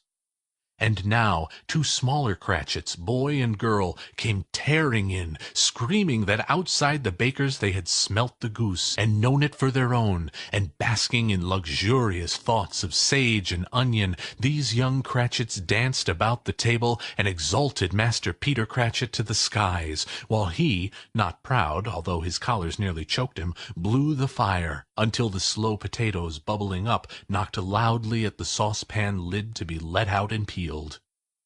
"What has ever got your precious father, then?" said Miss Cratchit. "And your brother, Tiny Tim? And Martha weren't as late last Christmas by half an hour." "Here's Martha, mother," said a girl, appearing as she spoke. "Here's Martha, mother," cried the 2 young Cratchits. "Hurrah! There's such a goose, Martha!" "Why, bless your heart alive, my dear, how late you are!" said Mrs. Cratchit, kissing her a dozen times and taking off her shawl and bonnet for her with officious zeal. "We'd a great deal of work to finish up last night," replied the girl, "and had to clear away this morning, mother." "Well, "Never you mind so long as you are come," said Mrs. Cratchit. "Sit ye down before the fire, my dear, and have a warm. Lord bless ye!" "No, no! There's father coming!" cried the two young Cratchits, who were everywhere at once. "Hide, Martha, hide!" So Martha hid herself, and in came little Bob, the father, with at least 3 feet of comforter, exclusive of the fringe, hanging down before him, and his threadbare clothes darned up and brushed to look seasonable, and Tiny Tim upon his shoulder. Alas for Tiny Tim, for he bore a little crutch, and his limbs were supported by an iron frame. "Why, where's our Martha?" cried Bob Cratchit, looking around. "Not coming," said Mrs. Cratchit. "Not coming!" said Bob, with a sudden declension in his high spirits, for he had been Tim's blood horse all the way from church, and had come home rampant. "Not coming upon Christmas Day!" Martha didn't like to see him disappointed, if it were only in joke, so she came out prematurely from behind the closet and ran into his arms, while the two young Cratchits hustled Tiny Tim and bore him off into the wash-house, that he might hear the pudding singing in the copper. "And how did little Tim behave?" asked Mrs. Cratchit, when she had rallied Bob on his credulity, and Bob had hugged his daughter to his heart's content. "As good as gold," said Bob, "and better. Somehow he gets thoughtful, sitting by himself so much, and thinks the strangest things you ever heard. He told me, coming home, that he hoped the people saw him in the church, because he was a cripple, and it might be pleasant to them to remember upon Christmas Day, who made lame beggars walk, and blind men see." Bob's voice was tremulous when he told them this, and trembled more when he said that Tiny Tim was growing strong and hearty. His active little crutch was heard upon the floor, and back came Tiny Tim before another word was spoken, escorted by his brother and sister to his stool before the fire. And while Bob, turning up his cuffs, as if, poor fellow, they were capable of being made more shabby, compounded some hot mixture in a jug with gin and lemons, and stirred it round and round, and put it on the hob to simmer, Master Peter and the two ubiquitous young Cratchits went to fetch the goose, with which they soon returned in high procession. Such a bustle ensued that you might have thought a goose the rarest of all birds, a feathered phenomenon to which a black swan was a matter of course, and in truth it was something very like it in that house. Mrs. Cratchit made the gravy, ready beforehand in a little saucepan, hissing hot. Master Peter mashed the potatoes with incredible vigor. Miss Belinda sweetened up the apple-sauce. Martha dusted the hot plates. Bob took Tiny Tim beside him in a tiny corner at the table. The two young Cratchits set chairs for everybody, not forgetting themselves, and mounting guard upon their posts, crammed spoons into their mouths, lest they should shriek for goose before their turn came to be helped. And last the dishes were set on, and grace was said. It was succeeded by a breathless pause, as Mrs. Cratchit, looking slowly all along the carving-knife, prepared to plunge it into the breast. But when she did, and when the long-expected gush of stuffing issued forth, one murmur of delight arose all around the board, and even Tiny Tim, excited by the two young Cratchits, beat on the table with the handle of his knife, and feebly cried, "Hurrah!" There never was such a goose. Bob said he didn't believe there ever was such a goose cooked. Its tenderness and flavor, size and cheapness, there were themes of universal admiration. Eked out by apple sauce and mashed potatoes, it was a sufficient dinner for the whole family indeed, as Mrs. Cratchit said with great delight, surveying one small atom of a bone upon the dish. They hadn't ate it all at last. Yet every one had had enough, and the youngest Cratchits in particular were steeped in sage and onion to the eyebrows. But now, the plates being changed by Miss Belinda, Mrs. Cratchit left the room alone, too nervous to bear witness, to take the pudding up and bring it in. Suppose it should not be done enough? Suppose it should break in turning out? Suppose somebody should have got over the wall of the backyard and stolen it, while they were merry with the goose? A supposition at which the two young Cratchits became livid. All sorts of horrors were supposed. Hullo! A great deal of steam! The pudding was out of the copper, a smell like a washing day. That was the cloth.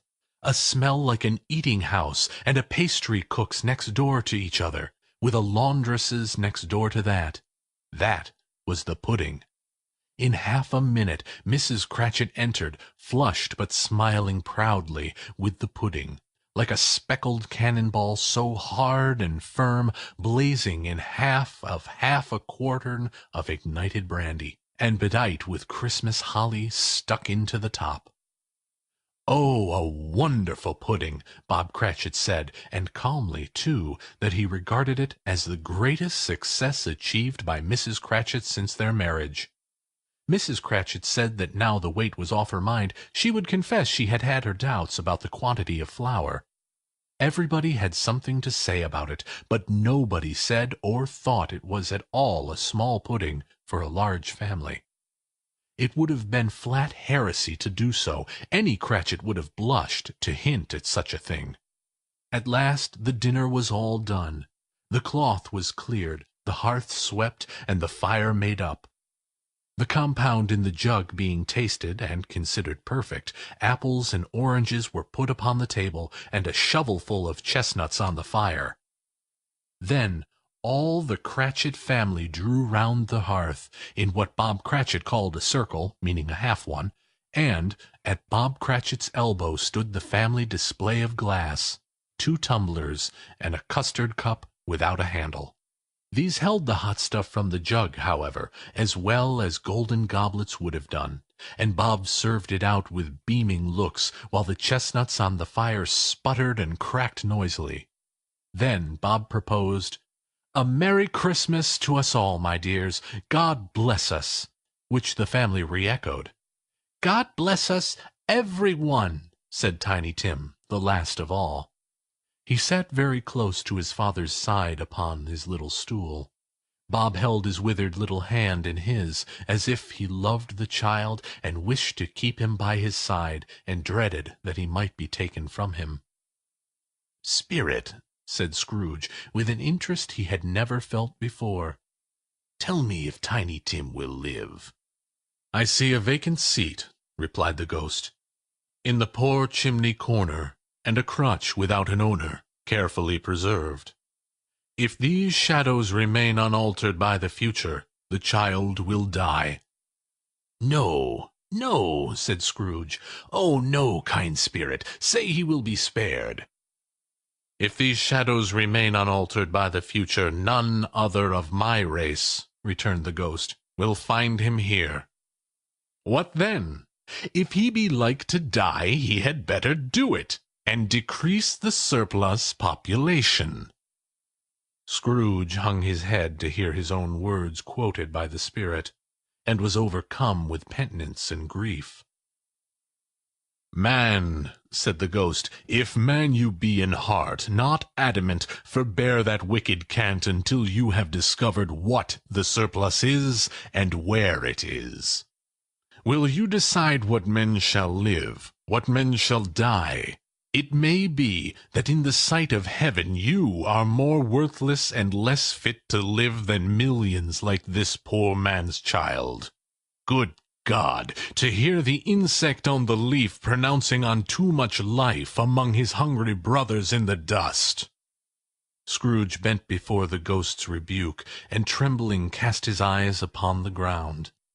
But he raised them speedily on hearing his own name. "Mr. Scrooge," said Bob, "I'll give ye Mr. Scrooge, the founder of the feast." "The founder of the feast, indeed!" cried Mrs. Cratchit, reddening. "I wish I had him here. I'd give him a piece of my mind to feast upon, and I hope he'd have a good appetite for it." "My dear," said Bob, "the children! Christmas Day!" "It should be Christmas Day, I am sure," she said, "on which one drinks the health of such an odious, stingy, hard, unfeeling man as Mr. Scrooge. You know he is, Robert. Nobody knows it better than you do, poor fellow." "My dear," was Bob's mild answer, "Christmas Day." "I'll drink his health for your sake and for the day's," said Mrs. Cratchit, "not for his. Long life to him, a Merry Christmas and a Happy New Year. He'll be very merry and very happy, I have no doubt."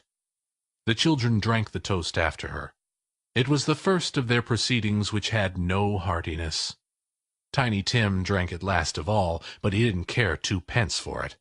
Scrooge was the ogre of the family. The mention of his name cast a dark shadow on the party, which was not dispelled for a full 5 minutes. After it had passed, they were 10 times merrier than before, from the mere relief of Scrooge the Baleful being done with. Bob Cratchit told them how he had a solution in his eye for Master Peter, which would bring in, if obtained, full 5 and 6 pence weekly. The 2 young Cratchits laughed tremendously at the idea of Peter's being a man of business, and Peter himself looked thoughtfully at the fire from between his collars, as if he were deliberating what particular investments he should favor when he came into the receipt of that bewildering income. Martha, who was a poor apprentice at a milliner's, then told them what kind of work she had to do, and how many hours she worked at a stretch, and how she meant to lie abed tomorrow morning for a good long rest, tomorrow being a holiday she passed at home. Also how she had seen a countess and a lord some days before, and how the lord was very much about as tall as Peter, at which Peter pulled up his collars so high that you couldn't have seen his head if you had been there. All this time the chestnuts and the jug went round and round, and by they had a song about a lost child travelling in the snow from Tiny Tim, who had a plaintive little voice, and sang it very well indeed. There was nothing of high mark about this. They were not a handsome family. They were not well dressed. Their shoes were far from being waterproof. Their clothes were scanty, and Peter might have known, and very likely did, the inside of a pawnbroker's. But they were happy, grateful, pleased with one another, and contented with the time. And when they faded, and looked happier yet in the bright sparkling of the spirit's torch at parting, Scrooge had his eye upon them, and especially Tiny Tim, until the last. By this time it was getting dark, and snowing pretty heavily, and as Scrooge and the spirit went along the streets, the brightness of the roaring fires in kitchens, parlors, and all sorts of rooms were wonderful. Here the flickering of the blaze showed preparations for a cozy dinner, with hot plates baking through and through before the fire, and deep red curtains ready to be drawn to shut out cold and darkness. There all the children of the house were running out into the snow to meet their married sisters, brothers, cousins, uncles, aunts, and be the first to greet them. Here again were shadows on the window blind of guests assembling, and there a group of handsome girls, all hooded and fur-booted, and all chattering at once, tripped lightly off to some near neighbor's house, where, woe upon the single man who saw them enter, artful witches, well they knew it, in a glow. But if you had judged from the numbers of people on their way to friendly gatherings, you might have thought that no one was at home to give them welcome when they got there, instead of every house expecting company, and piling up its fires half-chimney high. Blessings on it, how the ghost exulted! How it bared its breadth of breast, and opened its capacious palm, and floated on, outpouring with a generous hand its bright and harmless mirth on everything within reach. The very lamplighter, who ran on before, dotting the dusky street with specks of light, and who was dressed to spend the evening somewhere, laughed out loudly as the spirit passed, though little kenned the lamplighter that he had any company but Christmas. And now, without a word of warning from the ghost, they stood upon a bleak and desert moor, where monstrous masses of rude stone were cast about, as though it were a burial place of giants. And water spread itself wheresoever it listed, or would have done so, but for the frost that held it prisoner, and nothing grew but moss and furze, and coarse rank grass. Down in the west the setting sun had left a streak of fiery red, which glared upon the desolation for an instant like a sullen eye, and frowning lower, lower, lower yet, was lost in the thick gloom of darkest night. "What is this place?" asked Scrooge. "A place where miners live, who labor in the bowels of the earth," returned the spirit. "But they know me. See!"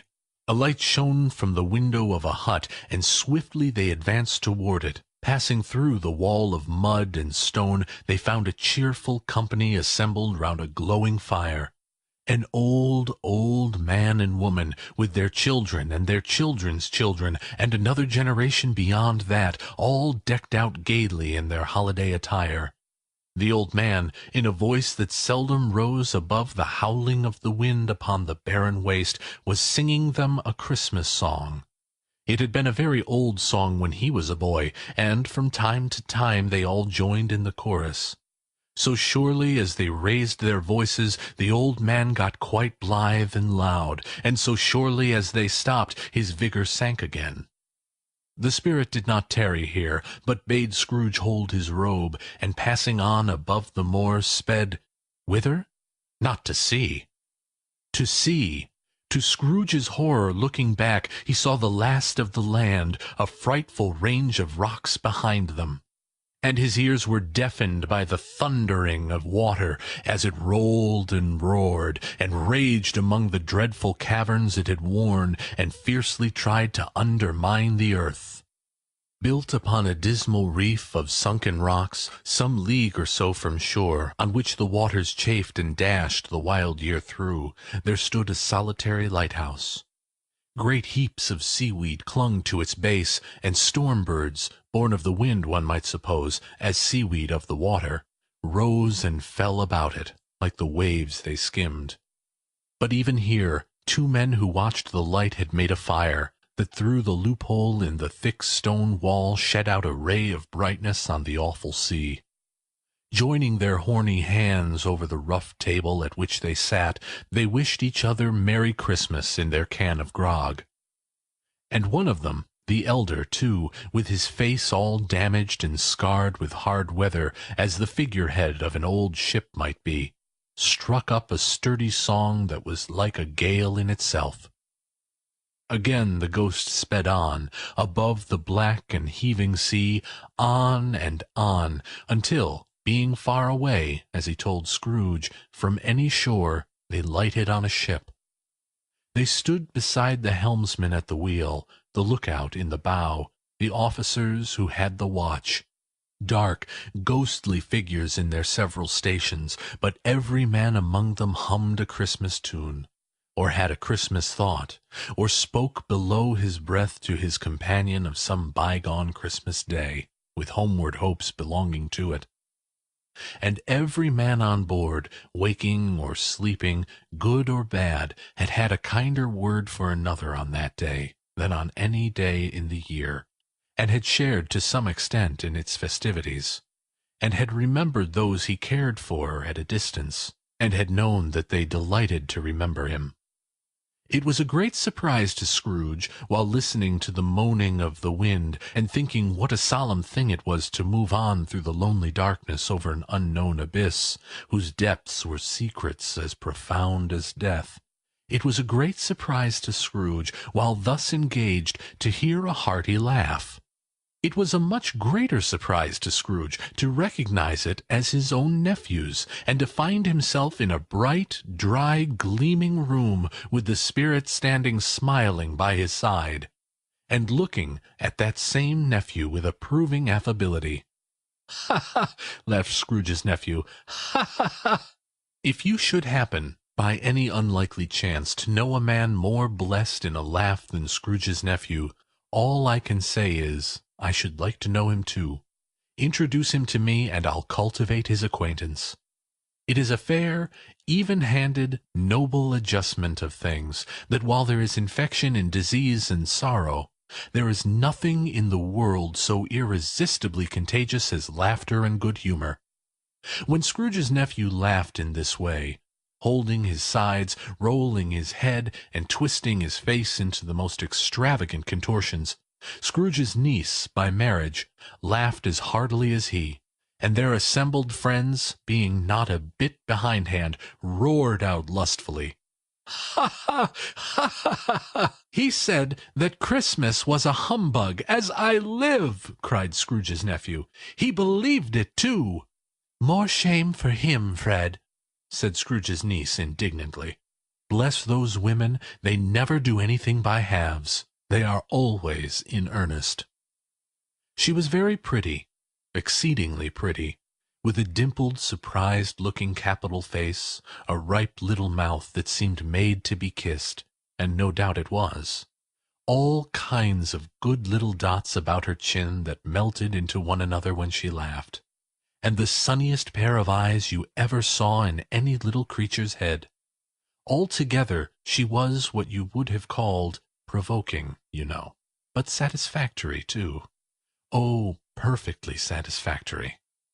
"He's a comical old fellow," said Scrooge's nephew. "That's the truth, and not so pleasant as he might be. However, his offences carry their own punishment, and I have nothing to say against him." "I'm sure he's very rich, Fred," hinted Scrooge's niece.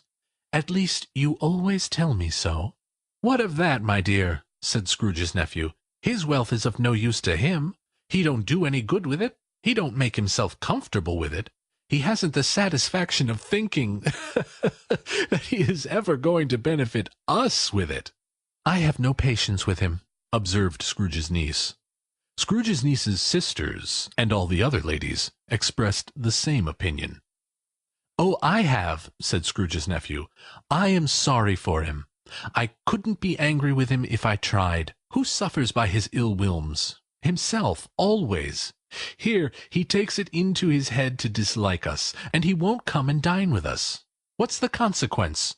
He don't lose much of a dinner." "Indeed, I think he loses a very good dinner," interrupted Scrooge's niece. Everybody else said the same, and they must be allowed to have been competent judges, because they had just had dinner, and, with the dessert upon the table, were clustered round the fire by lamplight. "Well, I'm very glad to hear it," said Scrooge's nephew, "because I haven't great faith in these young housekeepers. What do you say, Topper?" Topper had clearly got his eye upon one of Scrooge's niece's sisters, for he answered that a bachelor was a wretched outcast who had no right to express an opinion on the subject. Whereat Scrooge's niece's sister, the plump one with the lace tucker, not the one with the roses, blushed. "Do go on, Fred," said Scrooge's niece, clapping her hands. "He never finishes what he begins to say. He is such a ridiculous fellow." Scrooge's nephew revelled in another laugh, and, as it was impossible to keep the infection off, though the plump sister tried hard to do it with aromatic vigor, his example was unanimously followed. "I was only going to say," said Scrooge's nephew, "that the consequence of his taking a dislike to us, and not making merry with us, is, as I think, that he loses some pleasant moments, which could do him no harm. I am sure he loses pleasanter companions than he can find in his own thoughts, either in his mouldy old office or his dusty chambers. I mean to give him the same chance every year, whether he likes it or not, for I pity him.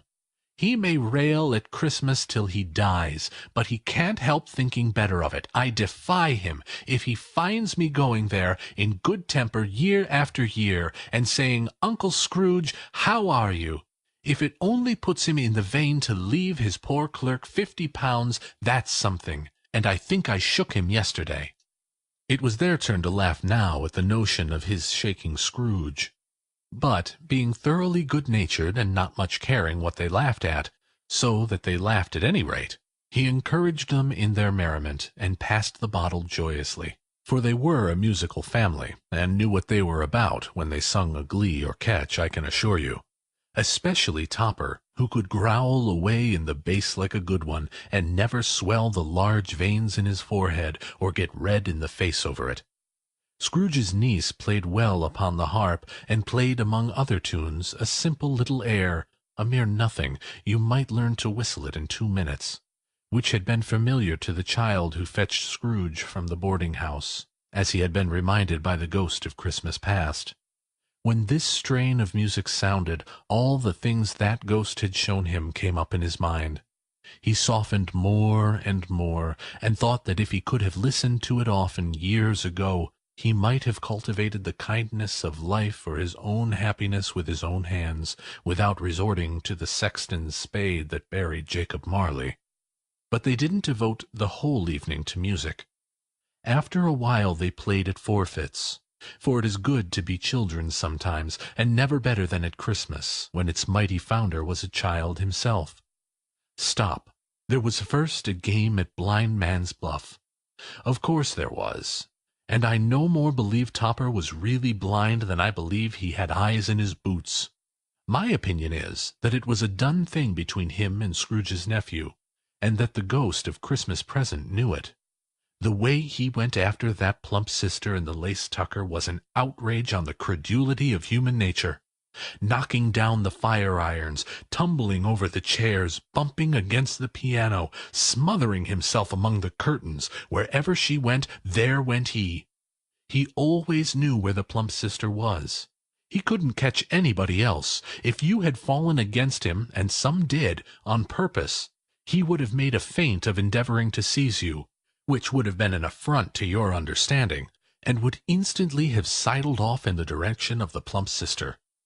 She often cried out that it wasn't fair, and it really was not. But when at last he caught her, when, in spite of all her silken rustlings and her rapid flutterings past him, he got her into a corner whence there was no escape, then his conduct was the most execrable. For his pretending not to know her, his pretending that it was necessary to touch her head-dress, and further, to assure himself of her identity by pressing a certain ring upon her finger, and a certain chain about her neck, was vile, monstrous. No doubt she told him her opinion of it, when, another blind man being in office, they were so very confidential together behind the curtains. Scrooge's niece was not one of the Blind Man's Bluff party, but was made comfortable with a large chair and a footstool in a snug corner, where the ghost and Scrooge were close behind her. But she joined in the forfeits, and loved her love to admiration with all the letters of the alphabet. Likewise, at the game of how, when, and where, she was very great, and to the secret joy of Scrooge's nephew, beat her sisters hollow. Though they were sharp girls, too, as Topper could have told you. There might have been 20 people there, young and old, but they all played.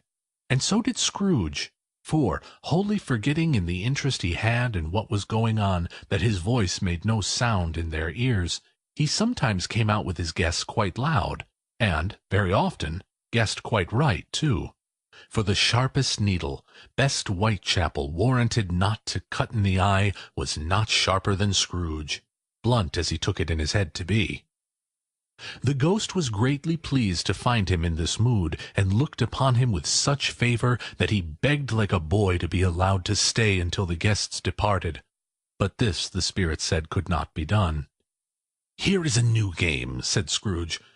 "1/2 hour, spirit, only one." It was a game called Yes and No, where Scrooge's nephew had to think of something, and the rest must find out what. He only answering to their questions yes or no, as the case was.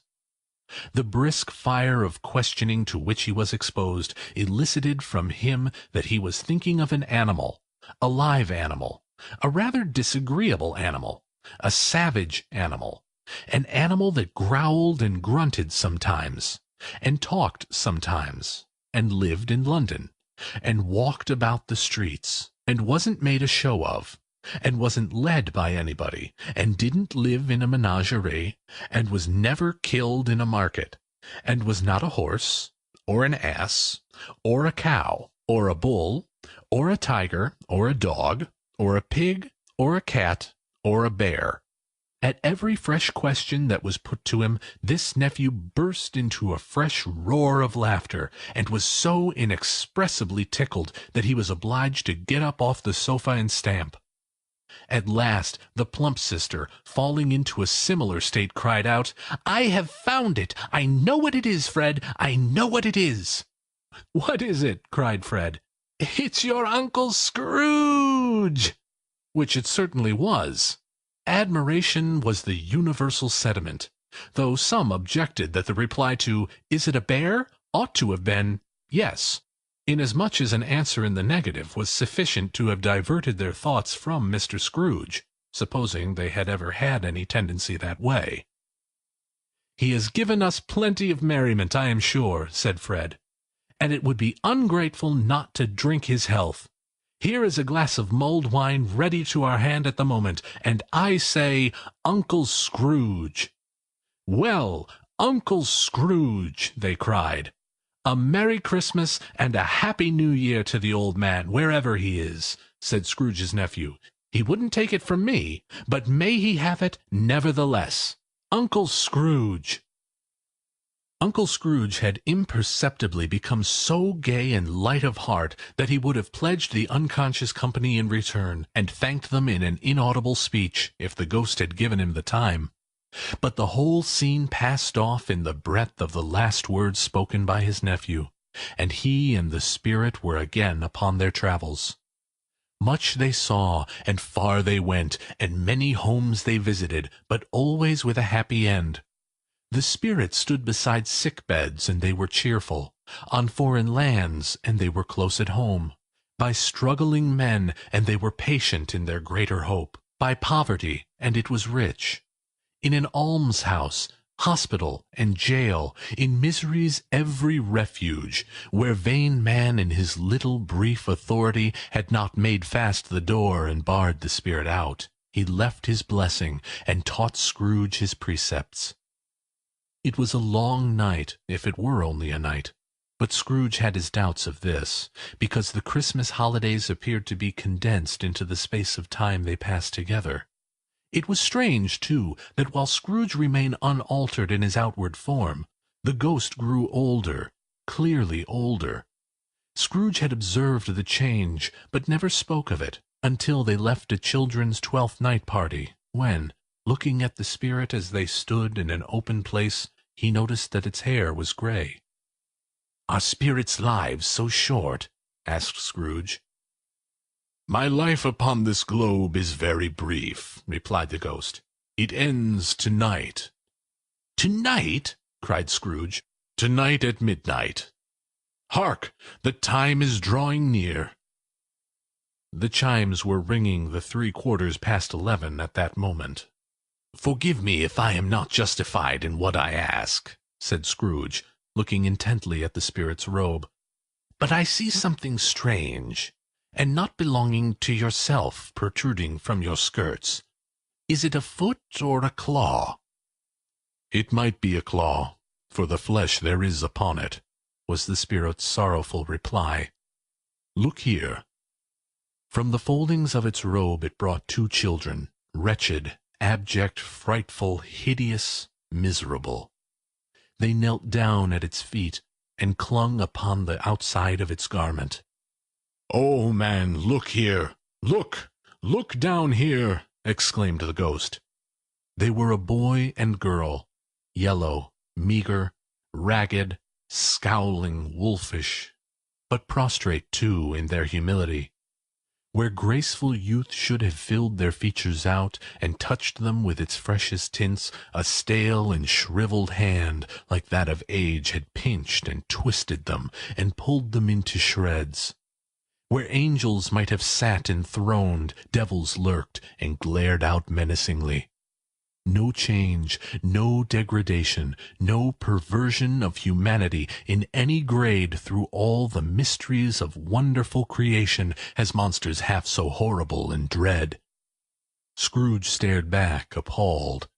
Having them shown to him in this way, he tried to say they were fine children, but the words choked themselves, rather than be parties to a lie of such enormous magnitude. "Spirit, are they yours?" Scrooge could say no more.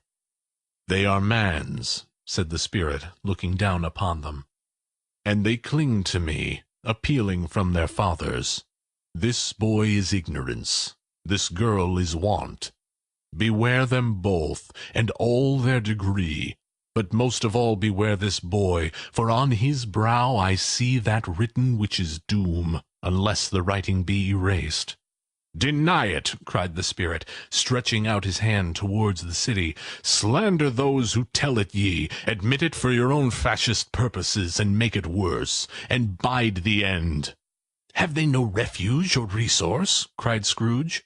"Are there no prisons?" said the spirit, turning on him for the last time with his own words. "Are there no workhouses?" The bell struck 12. Scrooge looked about him for the ghost, and saw it not. As the last stroke ceased to vibrate, he remembered the prediction of old Jacob Marley, and, lifting up his eyes, beheld a solemn phantom, draped and hooded, coming, like a mist along the ground, towards him.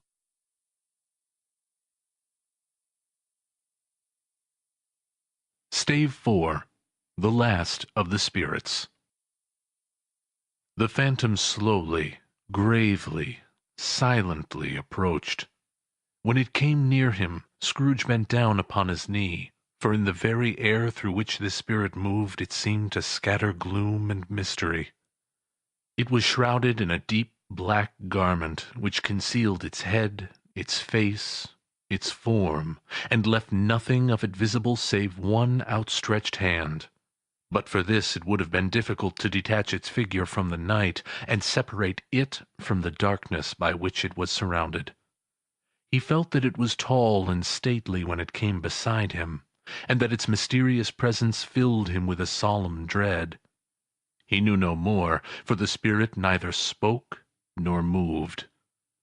"I am in the presence of the ghost of Christmas yet to come," said Scrooge. The spirit answered not, but pointed onward with its hand. "You are about to show me shadows of the things that have not happened, but will happen in the time before us," Scrooge pursued. "Is that so, spirit?" The upper portion of the garment was contracted for an instant in its folds, as if the spirit had inclined its head. That was the only answer he received. Although well used to ghostly company by this time, Scrooge feared the silent shape so much that his legs trembled beneath him, and he found that he could hardly stand when he prepared to follow it. The spirit paused a moment, as observing his condition, and giving him time to recover. But Scrooge was all the worse for this.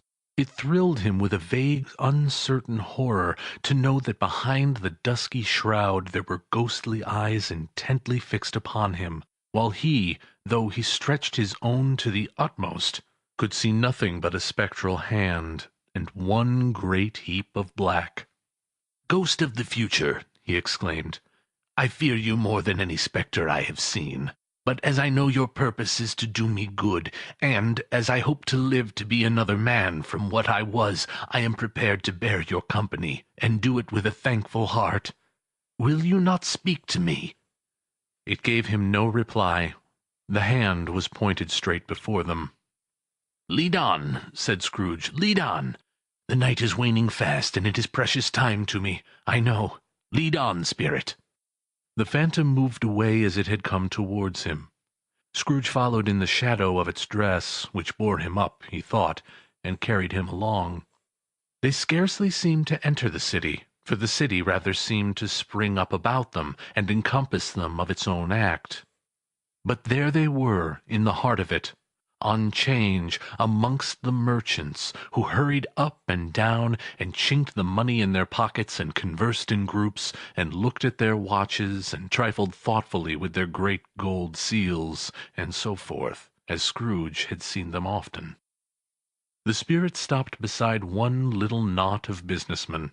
Observing that the hand was pointed to them, Scrooge advanced to listen to their talk.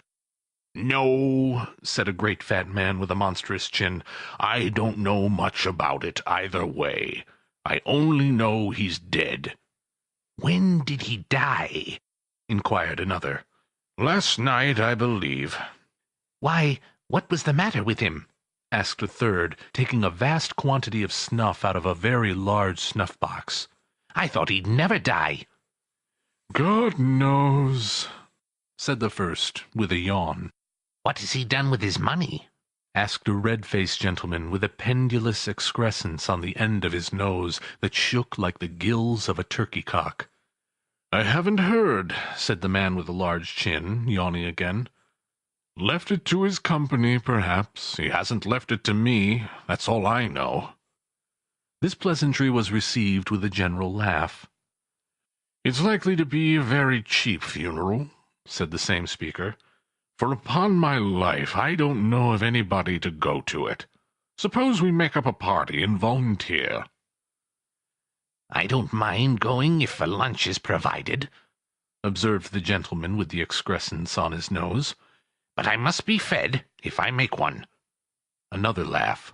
"Well, I am the most disinterested among you, after all," said the first speaker, "for I never wear black gloves, and I never eat lunch. But I'll offer to go if anyone else will.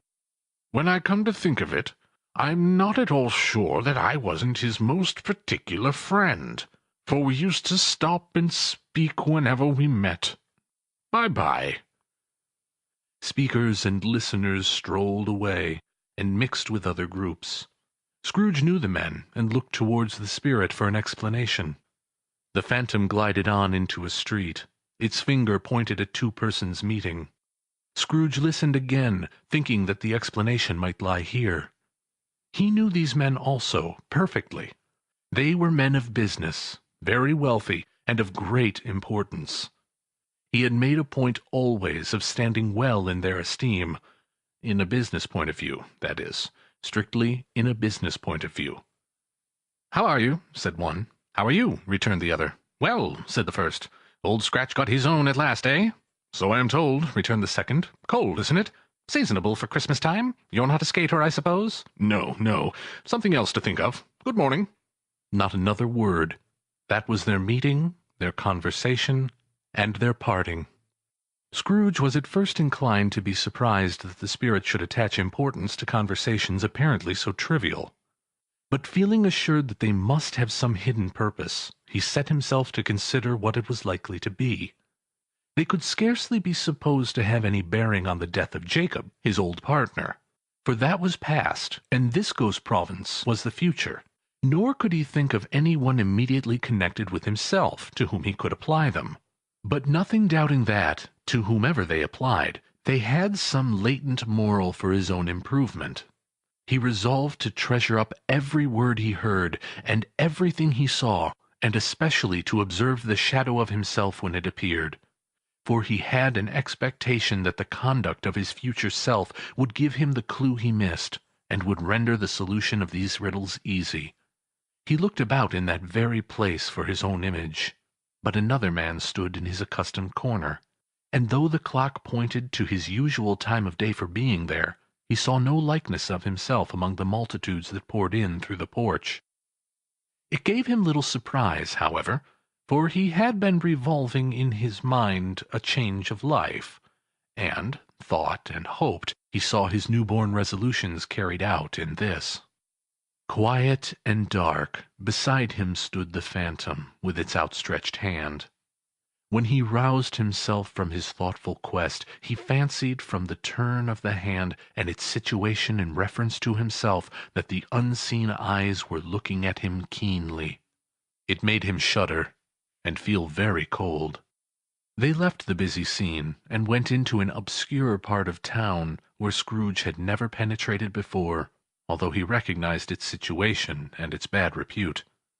The ways were foul and narrow, the shops and houses wretched, the people half-naked, drunken, slipshod, ugly. Alleys and archways, like so many cesspools, disgorged their offences of smell and dirt and life upon the straggling streets, and the whole quarter reeked with crime, with filth, with misery. Far in this den of infamous resort there was a low-browed, beetling shop below a penthouse roof, where iron, old rags, bottles, bones, and greasy offal were bought. Upon the floor within were piled up heaps of rusty keys, nails, chains, hinges, files, scales, weights, and refuse iron of all kinds. Secrets that few would like to scrutinize were bred and hidden in mountains of unseemly rags, masses of corrupted fat, and sepulchres of bones. Sitting in among the wares he dealt in, by a charcoal stove made of old bricks was a grey-haired rascal, nearly 70 years of age, who had screened himself from the cold air without by a frosty curtaining of miscellaneous tatters hung upon a line, and smoked his pipe in all the luxury of calm retirement. Scrooge and the Phantom came into the presence of this man, just as a woman with a heavy bundle slunk into the shop. But she had scarcely entered when another woman, similarly laden, came in too, and she was closely followed by a man in faded black, who was no less startled by the sight of them than they had been upon the recognition of each other. After a short period of blank astonishment, in which the old man with the pipe had joined them, they all three burst into a laugh. "Let the charwoman alone to be the first," cried she who had entered first. "Let the laundress alone to be the second, and the undertaker's man alone to be the third. Look here, old Joe, here's a chance, if we haven't all three met here without meaning it." "You couldn't have met in a better place," said old Joe, removing his pipe from his mouth. "Come into the parlor. You were made free of it long ago, you know, and the other two ain't strangers. Stop till I shut the door of the shop. Ah, how it shrieks! There ain't such a rusty bit of metal in the place as its own hinges, I believe, and I'm sure there's no such old bones here as mine. Ha ha! We're all suitable to our calling. We're well matched. Come into the parlor. Come into the parlor." The parlor was the space behind the screen rags. The old man raked the fire together with an old stair-rod, and having trimmed his smoky lamp, for it was night, with the stem of his pipe, put it in his mouth again. While he did this, the woman who had already spoken threw her bundle on the floor, and sat down in a flaunting manner on a stool, crossing her elbows on her knees, and looking with a bold defiance at the other two. "What odds, then? What odds, Mrs. Dilber?" said the woman. "Every person has a right to take care of themselves. He always did." "That's true, indeed," said the laundress. "No man more so." "Why, then, don't stand staring as if you was afraid, woman. Who's the wiser? We're not going to pick holes in each other's coats, I suppose?" "No, indeed," said Mrs. Dilber and the man together. "We should hope not." "Very well, then," cried the woman. "That's enough. Who's the worse for the loss of a few things like these? Not a dead man, I suppose?" "No, indeed," said Mrs. Dilber, laughing. "If he wanted to keep 'em after he was dead, a wicked old screw," pursued the woman, "why wasn't he natural in his lifetime?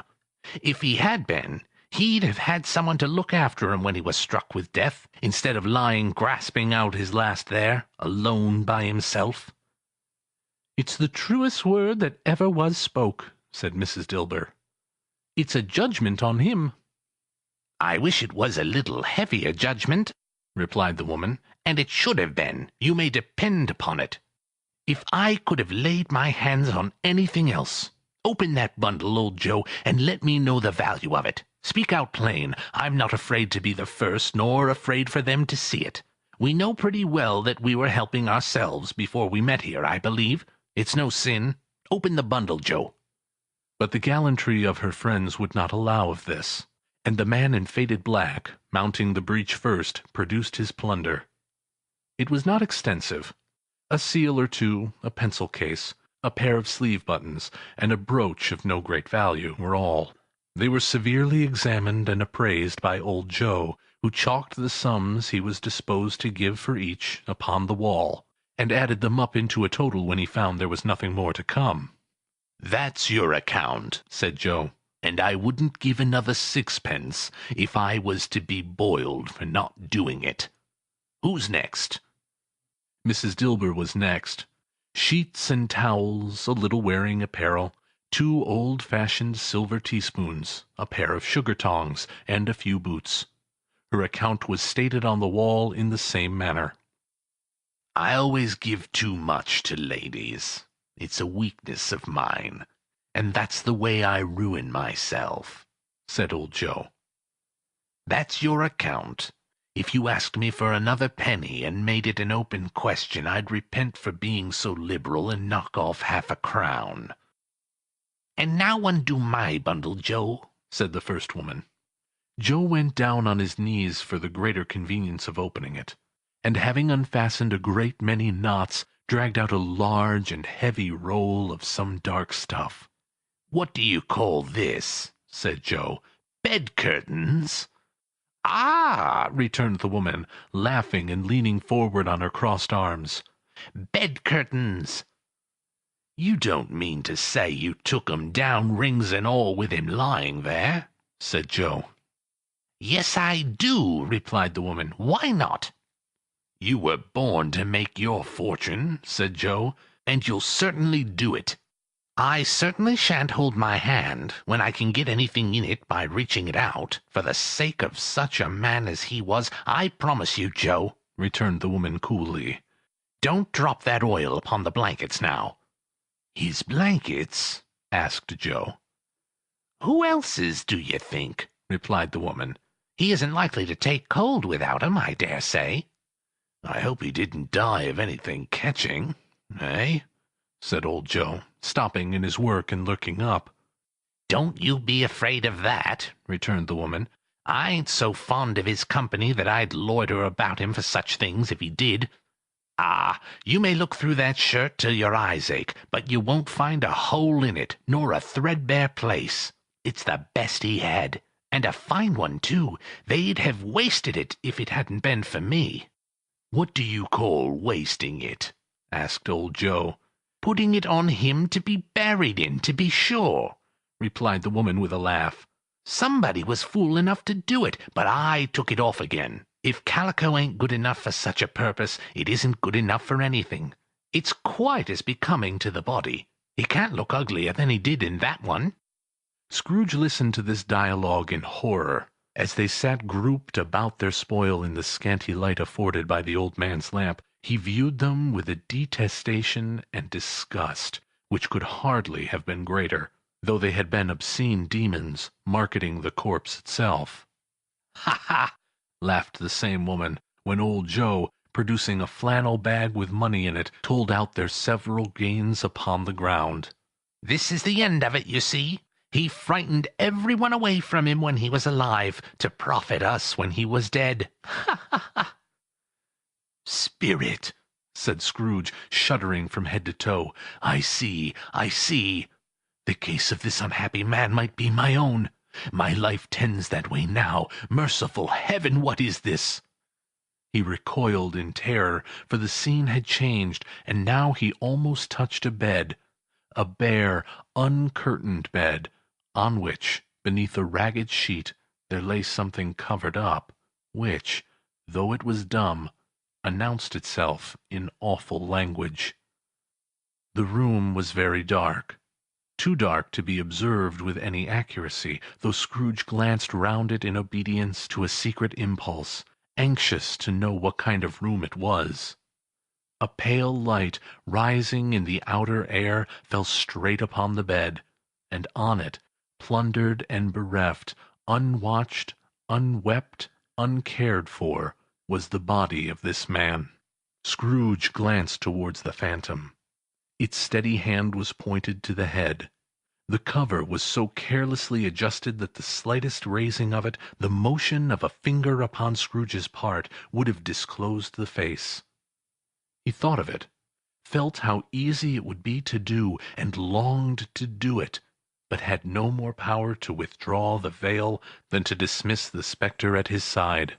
O cold, cold, rigid, dreadful death! Set up thine altar here, and dress it with such terrors as thou hast at thy command, for this is thy dominion. But of the loved, revered, and honoured head, thou canst not turn one hair to thy dread purposes, or make one feature odious. It is not that the hand is heavy, and will fall down when released.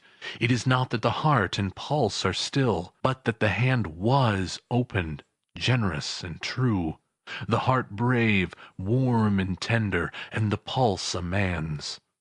Strike, shadow, strike! and see his good deeds springing from the wound to sow the world with life immortal. No voice pronounced these words in Scrooge's ears, and yet he heard them when he looked upon the bed. He thought, if this man could be raised up now, what would be his foremost thoughts? Avarice, hard-dealing, griping cares? They have brought him to a rich end, truly. He lay in the dark, empty house, with not a man, a woman, or a child to say that he was kind to me in this or that, and for the memory of one kind word I will be kind to him. A cat was tearing at the door, and there was a sound of gnawing rats beneath the hearthstone. What they wanted in the room of death, and why they were so restless and disturbed, Scrooge did not dare think. "Spirit," he said, "this is a fearful place. In leaving it, I shall not leave its lesson, trust me. Let us go." Still the ghost pointed with an unmoved finger to the head.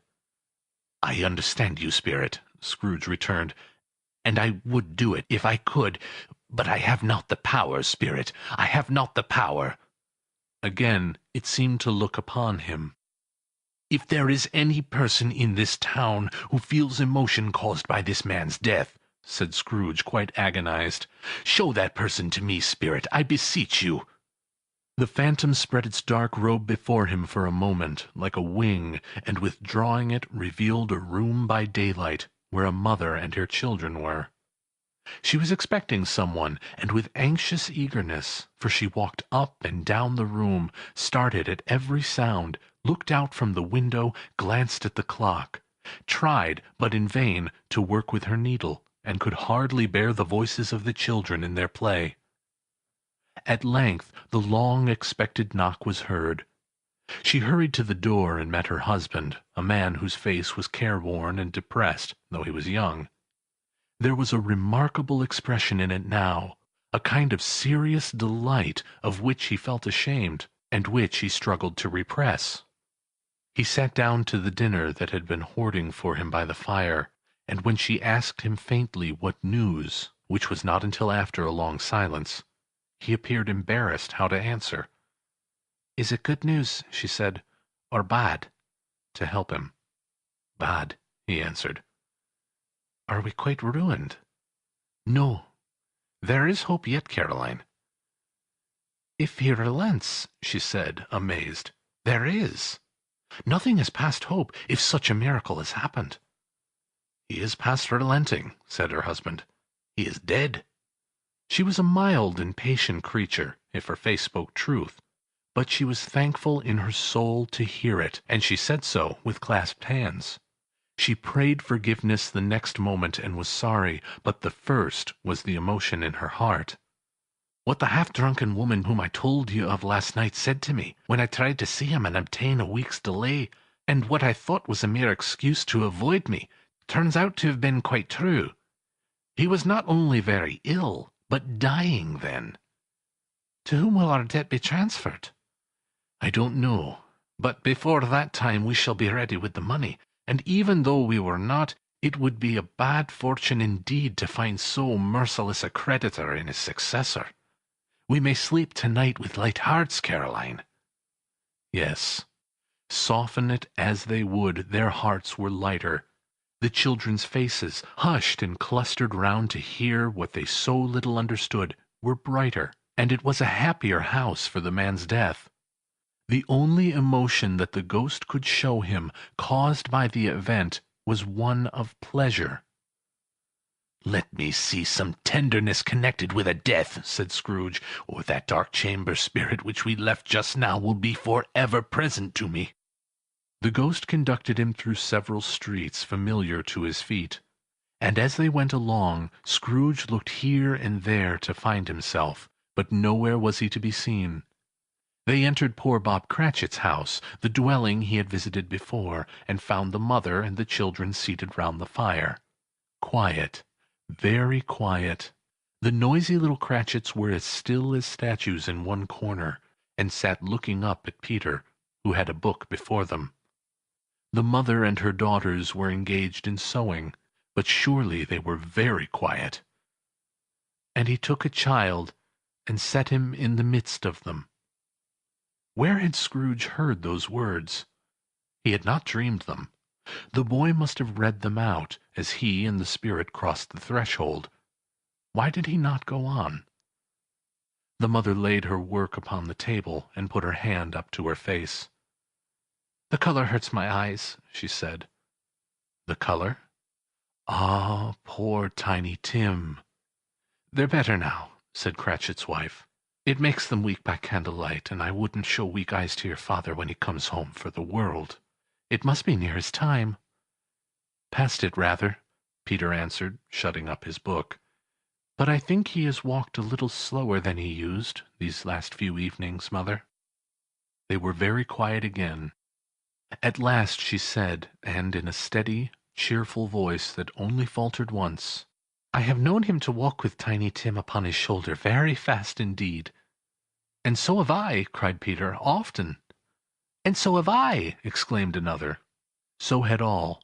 "But he was very light to carry," she resumed, intent upon her work. "And his father loved him so that it was no trouble, no trouble. And there is your father at the door." She hurried out to meet him, and little Bob in his comforter, he had need of it, poor fellow, came in. His tea was ready for him on the hob, and they all tried who should help him to it most. Then the two young Cratchits got upon his knees and laid, each child a little cheek against his face, as if they said, "Don't mind, father, don't be grieved." Bob was very cheerful with them, and spoke pleasantly to all the family. He looked at the work upon the table, and praised the industry and speed of Mrs. Cratchit and the girls. They would be done long before Sunday, he said. "Sunday! You went to-day, then, Robert?" said his wife. "Yes, dear," returned Bob. "I wish you could have gone. It would have done you good to see how green the place is. But you'll see it often. I promised him that I would walk there on a Sunday. My little, little child," cried Bob. "My little child." He broke down all at once. He couldn't help it. If he could have helped it, he and his child would have been farther apart perhaps than they were.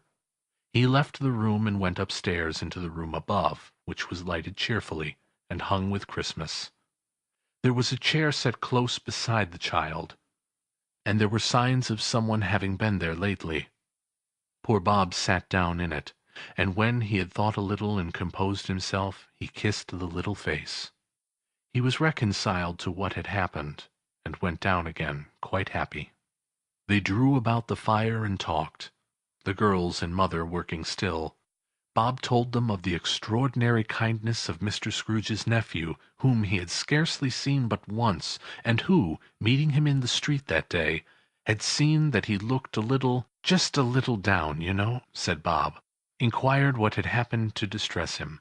On which, said Bob, for he is the pleasantest spoken gentleman you ever heard, I told him, "I am heartily sorry for it, Mr. Cratchit," he said, "and heartily sorry for your good wife." By the by, how he ever knew that, I don't know. "Knew what, my dear?" "Why, that you were a good wife," replied Bob. "Everybody knows that," said Peter. "Very well observed, my boy," cried Bob. "I hope they do.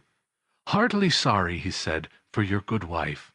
If I can be of any service to you in any way," he said, giving me his card, "that's where I live. Pray come to me."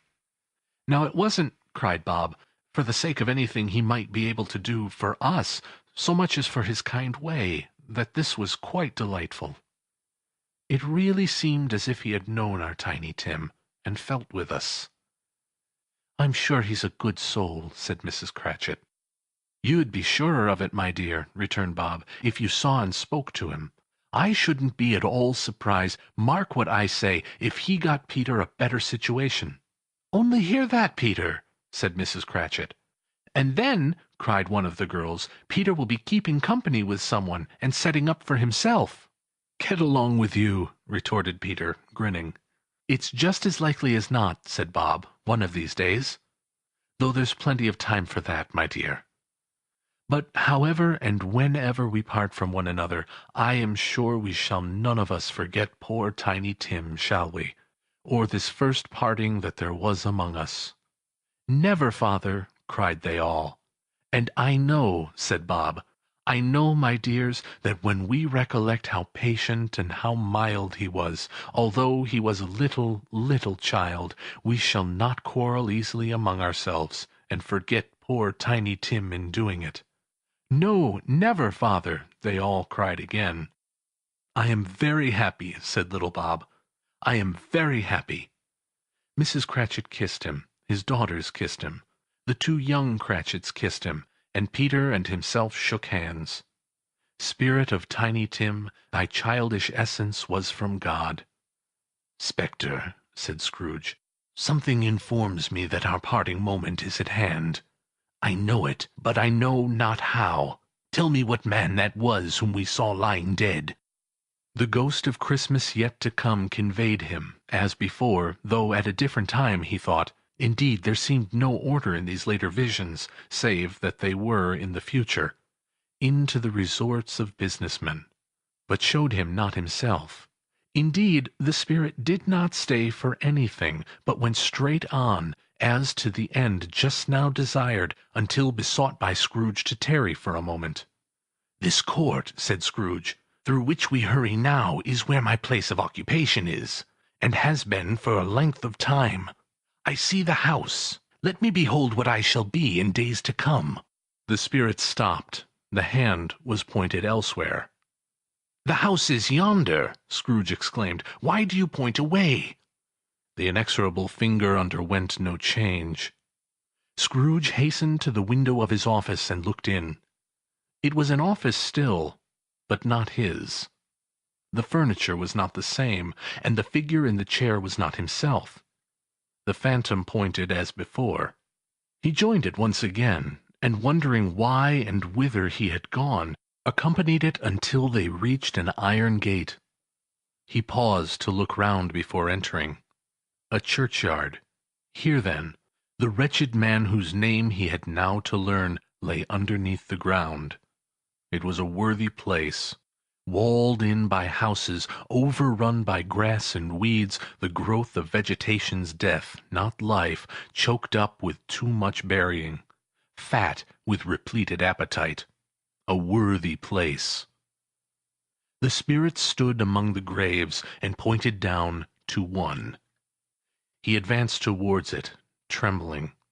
The phantom was exactly as it had been, but he dreaded that he saw a new meaning in its solemn shape. "Before I draw nearer to that stone to which you point," said Scrooge, "answer me one question. Are these the shadows of things that will be, or are they shadows of things that may be only?" Still the ghost pointed downward to the grave by which it stood. "Men's courses will foreshadow certain ends, to which, if persevered in, they must lead," said Scrooge. "But if the courses be departed from, the ends will change. Say it is thus with what you show me." The spirit was immovable as ever. Scrooge crept towards it, trembling as he went, and following the finger, read upon the stone of the neglected grave his own name, Ebenezer Scrooge. "Am I that man who lay upon the bed?" he cried upon his knees. The finger pointed from the grave to him, and back again. "No, spirit! Oh, no, no!" The finger still was there. "Spirit!" he cried, tight clutching at his robe, "hear me! I am not the man I was. I will not be the man I must have been but for this intercourse. Why show me this, if I am past all hope?" For the first time the hand appeared to shake. "Good spirit," he pursued, as down upon the ground he fell before it, "your nature intercedes for me and pities me. Assure me that yet I may change these shadows you have shown me, by an altered life." The kind hand trembled. "I will honor Christmas in my heart, and try to keep it all the year. I will live in the past, the present, and the future. The spirits of all three shall strive within me. I will not shut out the lessons that they teach. Oh, tell me I may sponge away the writing on this stone." In his agony he caught the spectral hand. It sought to free itself, but he was strong in his entreaty, and detained it. The spirit stronger yet, repulsed him. Holding up his hands in a last prayer to have his fate reversed, he saw an alteration in the phantom's hood and dress. It shrunk, collapsed, and dwindled down into a bedpost.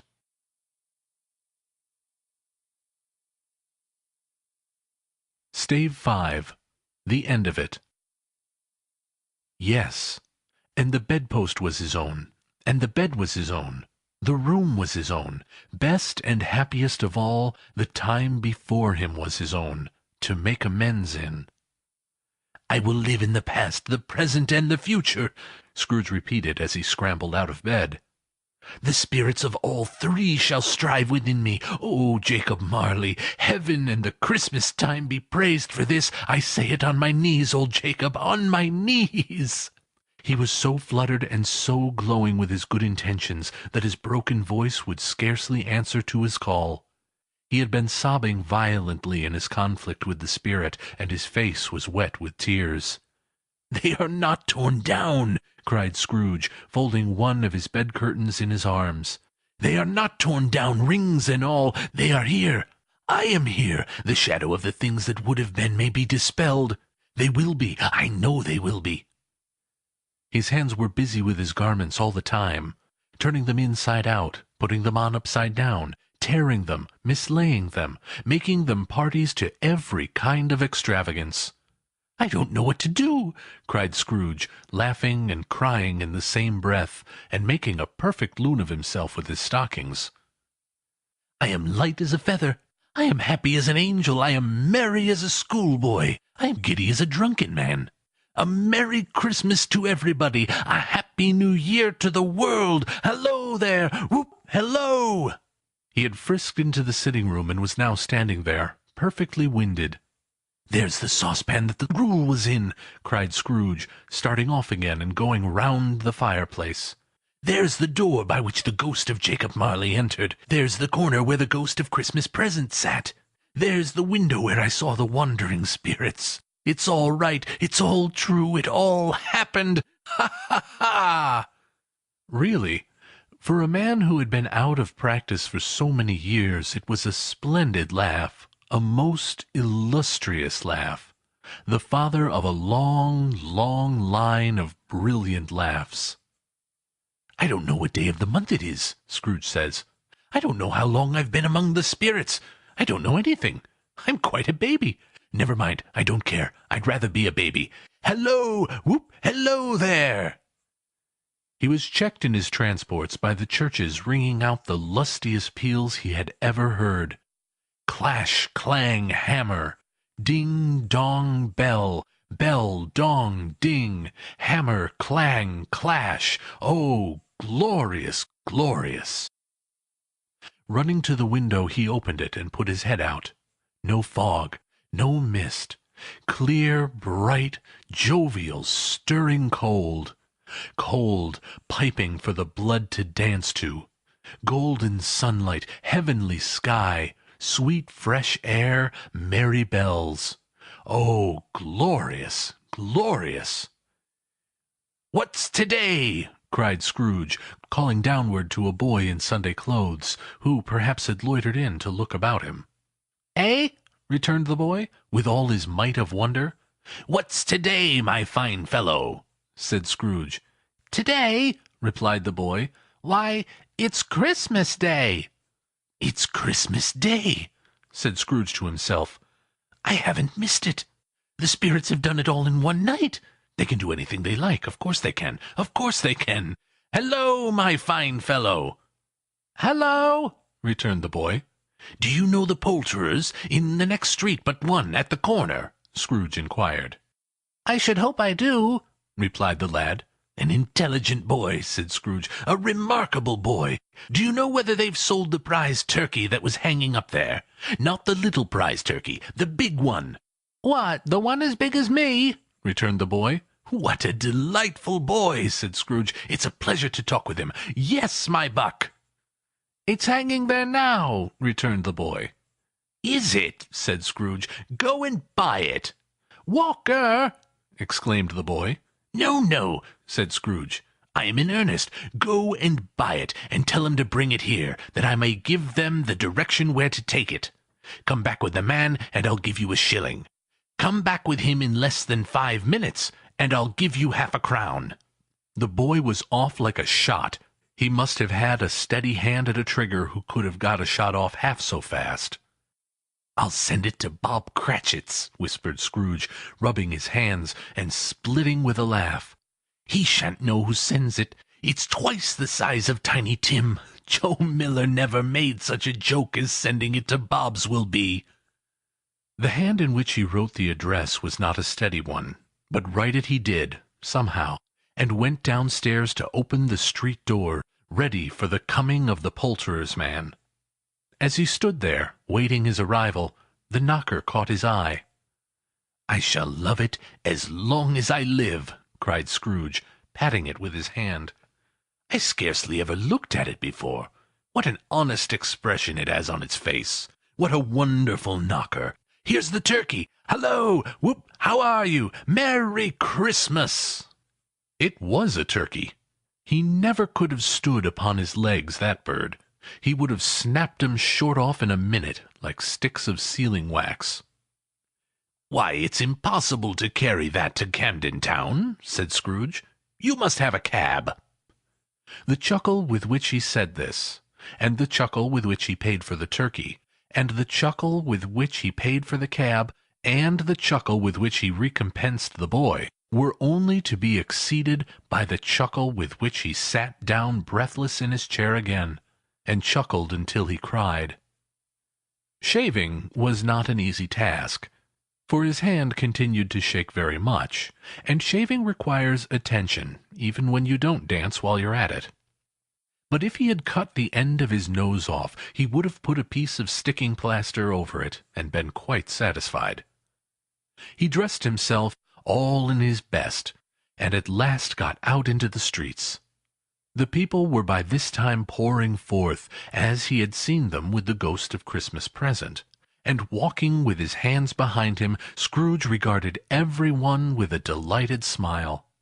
He looked so irresistibly pleasant, in a word, that 3 or 4 good-humoured fellows said, "Good morning, sir, a Merry Christmas to you." And Scrooge said often afterwards, that of all the blithe sounds he had ever heard, those were the blithest to his ears. He had not gone far, when coming on towards him he beheld the portly gentleman who had walked into his counting-house the day before, and said, "Scrooge and Marley's, I believe?" It sent a pang across his heart to think how this old gentleman would look upon him when they met, but he knew what path lay straight before him, and he took it. "My dear sir," said Scrooge, quickening his pace, and taking the old gentleman by both his hands, "how do you do? I hope you succeeded yesterday. It was very kind of you. A Merry Christmas to you, sir." "Mr. Scrooge?" "Yes," said Scrooge, "that is my name, and I fear it might not be pleasant to you. Allow me to ask your pardon, and will you have the goodness—" Here Scrooge whispered in his ear. "Lord bless me!" cried the gentleman, as if his breath were taken away. "My dear Mr. Scrooge, are you serious?" "If you please," said Scrooge, "not a farthing less. A great many back payments are included in it, I assure you. Will you do me that favor?" "My dear sir," said the other, shaking hands with him, "I don't know what to say to such magnificent—" "Don't say anything, please," retorted Scrooge. "Come and see me. Will you come and see me?" "I will," cried the old gentleman, and it was clear he meant to do it. "Thank'ee," said Scrooge. "I am much obliged to you. I thank you 50 times. Bless you!" He went to church, and walked about the streets, and watched the people hurrying to and fro, and patted children on the head, and questioned beggars, and looked down into the kitchens of houses, and up to the windows, and found that everything could yield him pleasure. He had never dreamed that any walk, that anything, could give him so much happiness. In the afternoon he turned his steps towards his nephew's house. He passed the door a dozen times before he had the courage to go up and knock. But he made a dash, and did it. "Is your master at home, my dear?" said Scrooge to the girl. Nice girl, very. "Yes, sir." "Where is he, my love?" said Scrooge. "He's in the dining room, sir, along with mistress. I'll show you upstairs, if you please." "Thank ye. He knows me," said Scrooge, with his hand already on the dining-room lock. "I'll go in here, my dear." He turned it gently, and sidled his face in, round the door. They were looking at the table, which was spread out in great array, for these young housekeepers are always nervous on such points, and like to see that everything is right. "Fred!" said Scrooge. Dear heart alive, how his niece by marriage started! Scrooge had forgotten, for the moment, about her sitting in the corner with the footstool, or he wouldn't have done it, on any account. "Why, bless my soul!" cried Fred. "Who's that?" "It's I, your Uncle Scrooge. I have come to dinner. Will you let me in, Fred?" Let him in? It is a mercy he didn't shake his arm off. He was at home in 5 minutes. Nothing could be heartier. His niece looked just the same. So did Topper when he came. So did the plump sister when she came. So did every one when they came. Wonderful party, wonderful games, wonderful unanimity, wonderful happiness. But he was early at the office the next morning. Oh, he was early there. If he could only be there first, and catch Bob Cratchit coming late. That was the thing he had set his heart upon. And he did it. Yes, he did. The clock struck 9. No Bob. 1/4 past. No Bob. He was full 18 minutes and a half behind his time. Scrooge sat with his door wide open, that he might see him come into the tank. His hat was off before he opened the door, his comforter too. He was on his stool in a jiffy, driving away with his pen as if he were trying to overtake 9 o'clock. "Hello!" growled Scrooge in his accustomed voice, as near as he could feign it. "What do you mean by coming in here at this time of day?" "I am very sorry, sir," said Bob. "I'm behind my time." "You are?" repeated Scrooge. "Yes, I think you are. Step this way, sir, if you please." "It's only once a year, sir," pleaded Bob, appearing from the tank. "It shall not be repeated. I was making rather merry yesterday, sir." "Now, I'll tell you what, my friend," said Scrooge. "I'm not going to stand this sort of thing any longer. And therefore," he continued, leaping from his stool and giving Bob such a dig in the waistcoat that he staggered back into the tank again, "and therefore I'm about to raise your salary." Bob trembled and got a little nearer to the ruler. He had a momentary idea of knocking Scrooge down with it, holding him and calling to the people in the court for help and a straight waistcoat. "A Merry Christmas, Bob," said Scrooge, with an earnestness that could not be mistaken as he clapped him on the back. "A merrier Christmas, Bob, my good fellow, than I have given you for many a year. I'll raise your salary and endeavor to assist your struggling family, and we will discuss your affairs this very afternoon over a Christmas bowl of smoking bishop, Bob. Make up the fires and buy another coal scuttle before you dot another I, Bob Cratchit." Scrooge was better than his word. He did it all, and infinitely more. And to Tiny Tim, who did not die, he was a second father. He became as good a friend, as good a master, and as good a man, as the good old city knew, or any other good old city, town, or borough in the good old world. Some people laughed to see the altercation in him, but he let them laugh, and little heeded them, for he was wise enough to know that nothing ever happened on this globe for good at which some people did not have their fill of laughter in the outset. And knowing that such as these would be blind anyway, he thought it quite as well that they should wrinkle up their eyes in grins, as have the malady in less attractive forms. His own heart laughed, and that was quite enough for him. He had no further intercourse with spirits, but lived upon the total abstinence principle ever afterwards. And it was always said of him that he knew how to keep Christmas well, if any man alive possessed the knowledge.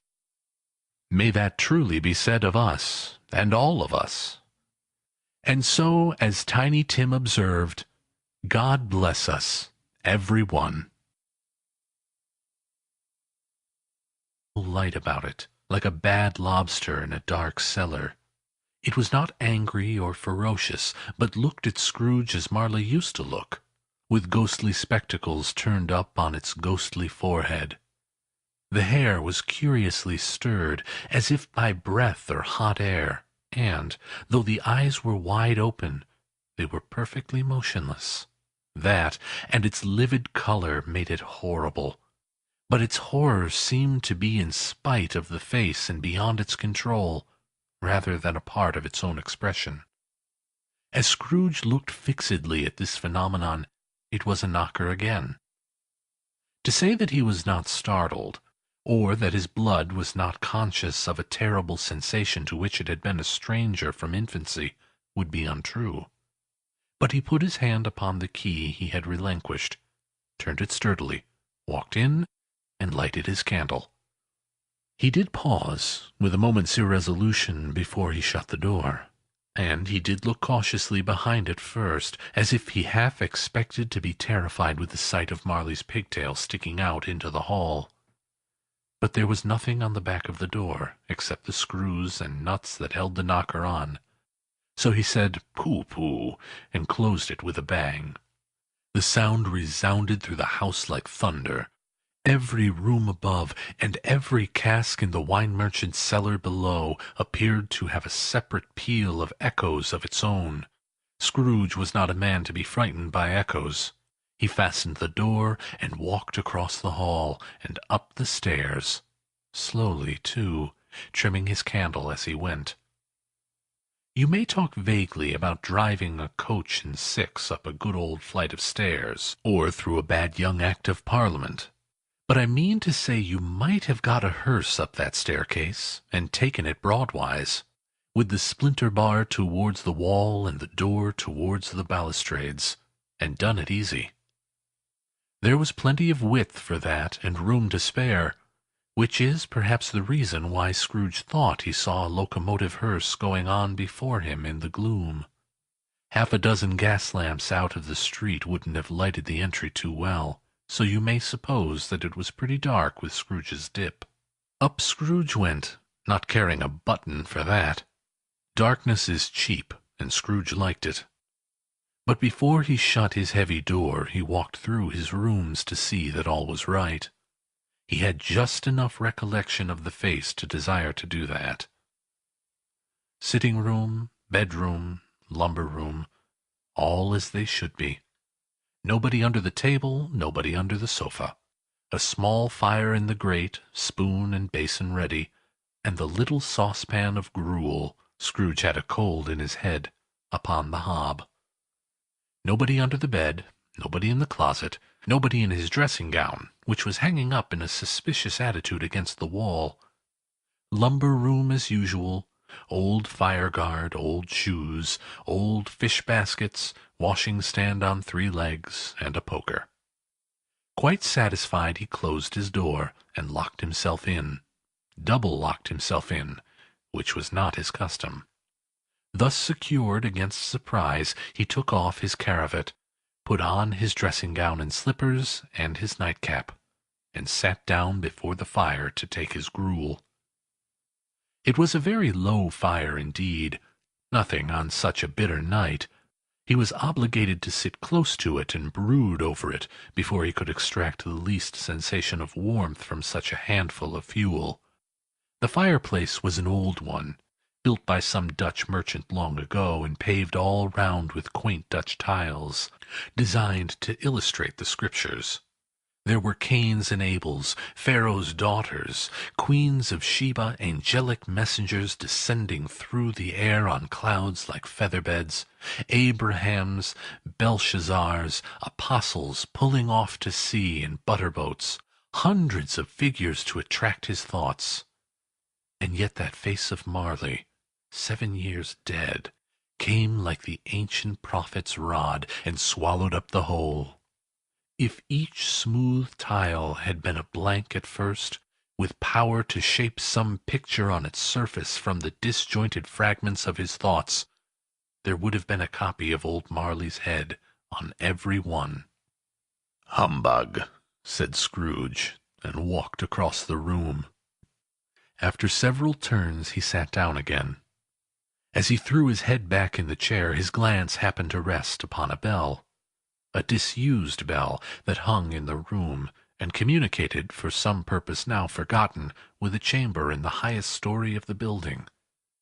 It was with great astonishment, and with a strange, inexplicable dread, that as he looked, he saw this bell begin to swing. It swung so softly in the outset that it scarcely made a sound. But soon it rang out loudly, and so did every bell in the house. "This might have lasted half a minute," said Scrooge. "Because I fell in love." "Because you fell in love!" growled Scrooge, as if that were the only one thing in the world more ridiculous than a Merry Christmas. "Good afternoon." "Nay, uncle, but you never came to see me before that happened. Why give it as a reason for not coming now?" "Good afternoon." "I want nothing from you. I ask nothing of you. Why cannot we be friends?" "Good afternoon." "I am sorry, with all my heart, to find you so resolute. We have never had any quarrel to which I have been a party, but I have made the trial in homage to Christmas, and I'll keep my Christmas humor to the last. So a Merry Christmas, uncle." "Good afternoon," said Scrooge, "and a Happy New Year." "Good afternoon," said Scrooge. His nephew left the room without an angry word, notwithstanding. He stopped at the outer door to bestow the greetings of the season on the clerk, who, cold as he was warmer than Scrooge, for he returned them cordially. "There's another fellow," muttered Scrooge, who overheard him. "My clerk, 15 shillings a week, and a wife and family, talking about a Merry Christmas. I'll retire to Bedlam." This lunatic, in letting Scrooge's nephew out, had let 2 other people in. They were portly gentlemen, pleasant to behold, and now stood, with their hats off, in Scrooge's office. They had books and papers in their hands, and bowed to him. "Scrooge and Marley's, I believe," said one of the gentlemen, referring to his list. "Have I the pleasure of addressing Mr. Scrooge or Mr. Marley?" "Mr. Marley has been dead these 7 years," Scrooge replied. "He died 7 years ago this very night." "We have no doubt his liberality is well represented by his surviving partner," said the gentleman, presenting his credentials. It certainly was, for they had been 2 kindred spirits. At the ominous word, liberality, Scrooge frowned, and shook his head, and handed the credentials back. "At this festive season of the year, Mr. Scrooge," said the gentleman, taking his pen, "it is more than usually desirable that we should make some slight provision for the poor and destitute, who suffer greatly at this present time. Many thousands are in want of common necessities. Hundreds of thousands are in want of common comforts, sir." "Are there no prisons?" asked Scrooge. "Plenty of prisons," said the gentleman, laying down the pen again. "And the Union workhouses?" demanded Scrooge. "Are they still in operation?" "They are, still," returned the gentleman. "I wish I could say they were not." "The treadmill and the poor law are in full vigor, then?" said Scrooge. "Both very, sir." "Oh! I was afraid, from what you said at first, that something had occurred to stop them in their useful course," said Scrooge. "I'm very glad to hear it." "Under the impression that they scarcely furnish Christian cheer of mind or body to the multitude," returned the gentleman, "a few of us are endeavoring to raise a fund to buy the poor some meat and drink and means of warmth." We choose this time because it is a time, of all others, when want is keenly felt and abundance rejoices. So what shall I put you down for?" "Nothing," replied Scrooge. "You wish to be anonymous?" "I wish to be left alone," said Scrooge. "Since you ask me what I wish, gentlemen, that is my answer. I don't make merry myself at Christmas, and I can't afford to make idle people merry. I help to support the establishments I have mentioned. They cost enough, and those who are badly off must go there." "Many can't go there, and many would rather die." "If they would rather die," said Scrooge, "then they had better do it, and decrease the surplus population. Besides, excuse me, I don't know that." "But you might know it," observed the gentleman. "It's not my business," returned Scrooge. "It's enough for a man to understand his own business, and not to interfere with other people's. Mine occupies me constantly. Good afternoon, gentlemen." Seeing clearly that it would be useless to pursue their point, the gentleman withdrew. Scrooge resumed his labours with an improved opinion of himself, and in a more fastidious temper than was usual with him. Meanwhile, the fog and darkness thickened so that people ran about with flaring links, proffering their services to go before horses and carriages, and conduct them on their way. The ancient tower of a church, whose gruff old bell was always peeping slyly down at Scrooge out of a Gothic window in the wall, became invisible, and struck the hours and quarters in the clouds, with tremulous vibrations afterward. Once upon a time, of all the good days in the year, on Christmas Eve, old Scrooge sat busy in his counting-house. It was cold, bleak, biting weather, foggy withal, and he could hear the people in the court outside go wheezing up and down, beating their hands upon their breasts and stamping their feet upon the pavement stones to warm them. The city clocks had only just gone 3, but it was quite dark already. It had not been light all day. The candles were flaring in the windows of the neighboring offices, like ruddy smears upon the palpable brown air. The fog came pouring in at every chink and keyhole, and was so dense without that although the court was of the narrowest, the houses opposite were mere phantoms. To see the dingy cloud come drooping down, obscuring everything, one might have thought that nature lived hard by, and was brewing on a large scale. The door of Scrooge's counting-house was open, that he might keep his eye upon his clerk, who, in a dismal little cell beyond, a sort of tank, was copying letters. Scrooge had a very small fire, but the clerk's fire was so very much smaller that it looked like one coal. But he couldn't replenish it, for Scrooge kept the coal-box in his own room. And so, surely, as the clerk came in with the shovel, the master predicted that it would be necessary for them to part. Wherefore, the clerk put on his white comforter and tried to warm himself at the candle, in which effort, not being a man of strong imagination, he failed. "A Merry Christmas, Uncle! God save you!" cried a cheerful voice. It was the voice of Scrooge's nephew, who came upon him so quickly that this was the first intimation he had of his approach. "Bah!" said Scrooge. "Humbug!" He had so heated himself with rapid walking in the fog and frost, this nephew of Scrooge's, that he was all in a glow. His face was ruddy and handsome. His eyes sparkled, and his breath smoked again. "Christmas a humbug, Uncle!" said Scrooge's nephew. "You don't mean that, I'm sure." "I do," said Scrooge. "Merry Christmas! What right have you to be merry? What reason have you to be merry? You're poor enough." "Come, then," returned his nephew gaily. "What right have you to be dismal? What reason have you to be morose? You're rich enough." Scrooge, having no better answer ready on the spur of the moment, said, "Bah!" again, and followed it up with, "Humbug!" "Don't be cross, Uncle," said the nephew. "What else can I be?" returned the uncle. "When I live in such a world of fools as this. Merry Christmas! Out upon Merry Christmas! What's Christmas time to you but a time for paying bills without money? A time for finding yourself a year older, but not an hour richer. A time for balancing your books and having every item in 'em through round dozen of months presented dead against you. If I could work my will, said Scrooge indignantly, every idiot who goes about with Merry Christmas on his lips should be boiled in his own pudding, and buried with a stake of holly through his heart. He should. Uncle!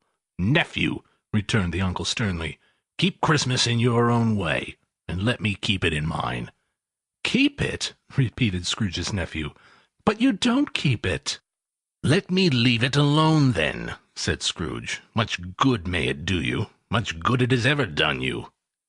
There are many things from which I might have derived good, by which I have not profited, I dare say, returned the nephew. Christmas among the rest, but I am sure I have always thought of Christmas time, when it has come round, apart from the veneration due its sacred name and origin, if anything belonging to it can be apart from that, as a good time. A kind, forgiving, charitable, pleasant time. The only time I know of in the long calendar of the year when men and women seem by one consent to open their shut-up hearts freely, and to think of people below them as if they were fellow passengers to the grave, and not another race of creatures bound on their journeys. And therefore, uncle, though it has never put a scrap of gold or silver in my pocket, I believe that it has done me good, and will do me good, and I say, God bless it. The clerk in the tank involuntarily applauded.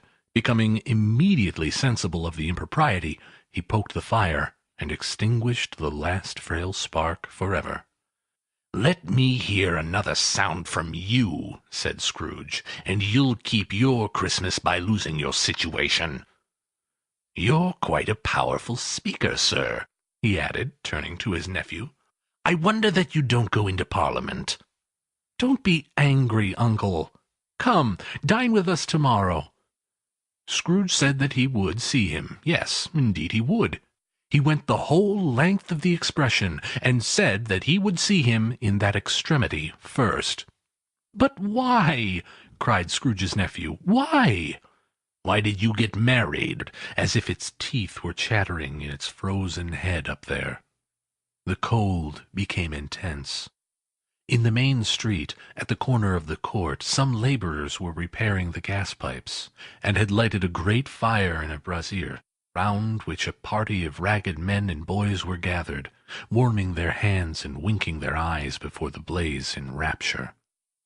A water-plug being left in solitude, its overflowing sullenly congealed and turned to misanthropic ice.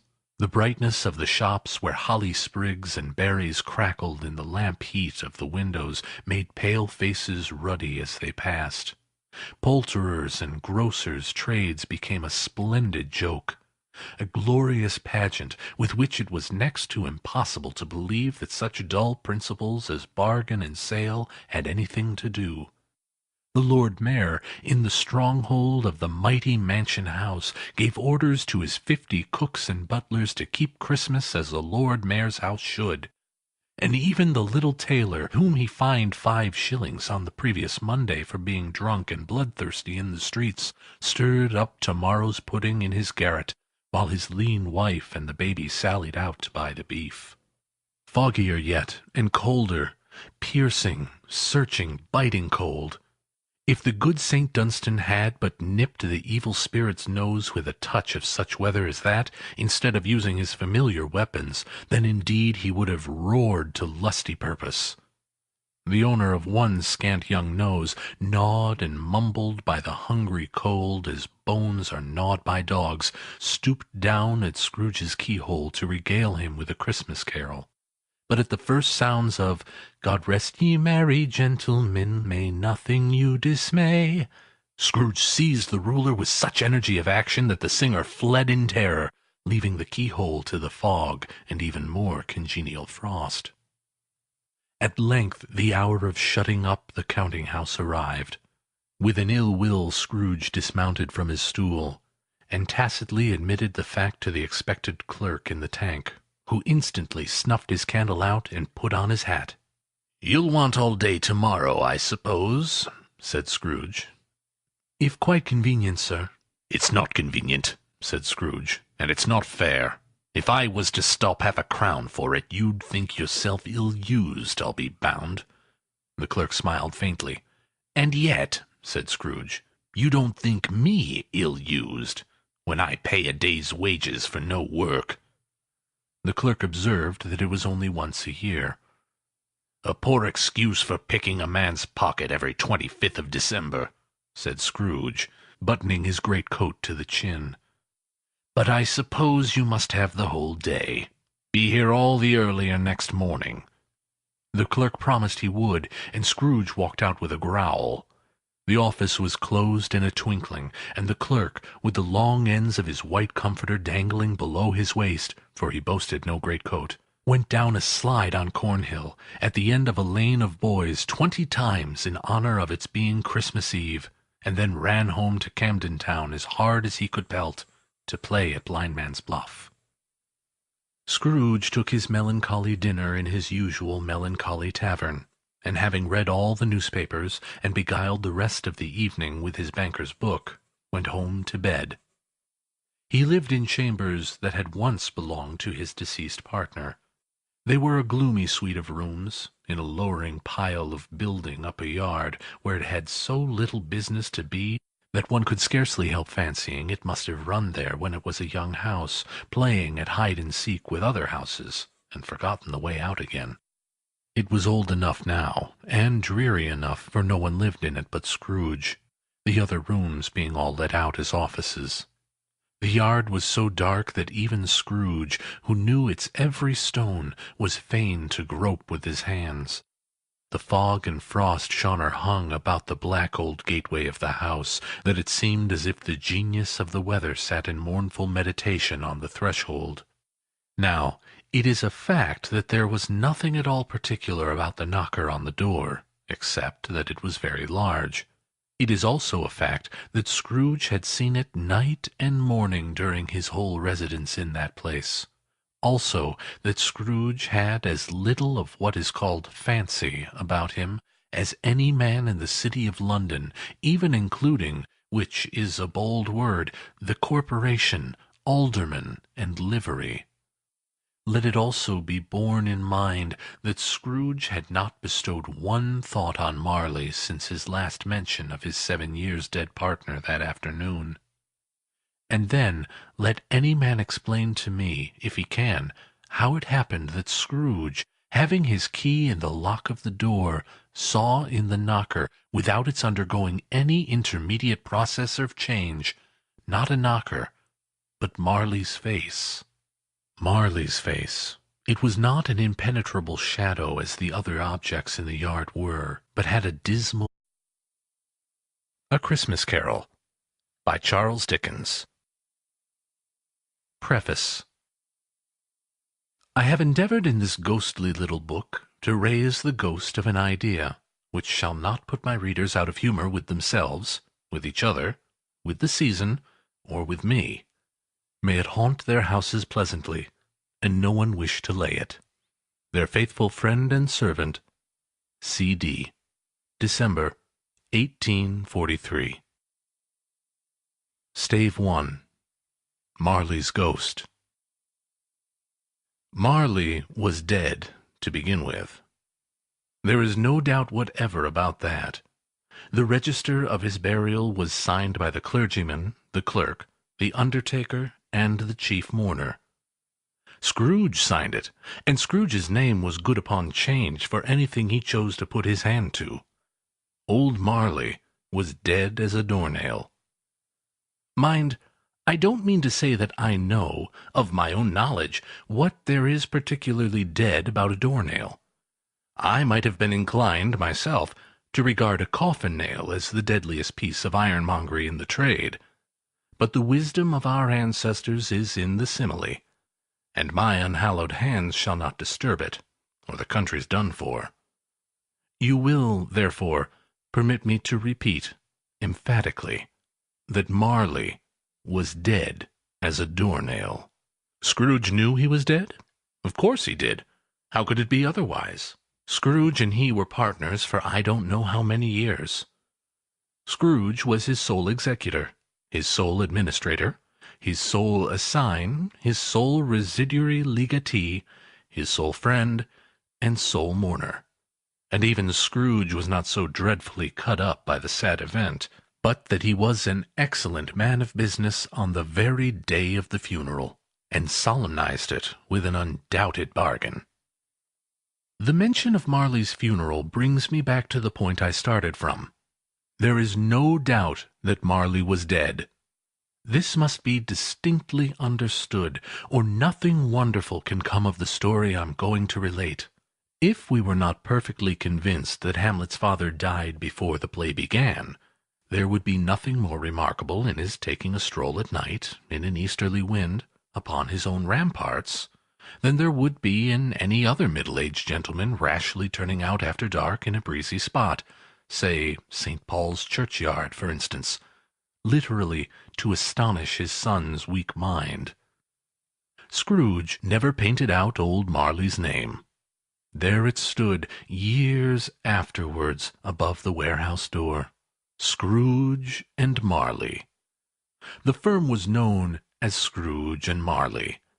Sometimes people new to the business called Scrooge Scrooge, and sometimes Marley, but he answered to both names. It was all the same to him. Oh, but he was a tight-fisted hand at the grindstone, Scrooge, a squeezing, wrenching, grasping, scraping, clutching, covetous old sinner, hard and sharp as flint, from which no steel had ever struck out generous fire, secret and self-contained, and solitary as an oyster. The cold within him froze his old features, nipped his pointed nose, shriveled his cheek, stiffened his gait, made his eyes red, his thin lips blue, and spoke out shrewdly in his grating voice. A frosty rime was on his head, on his eyebrows, on his wiry chin. He carried his own low temperature always about him.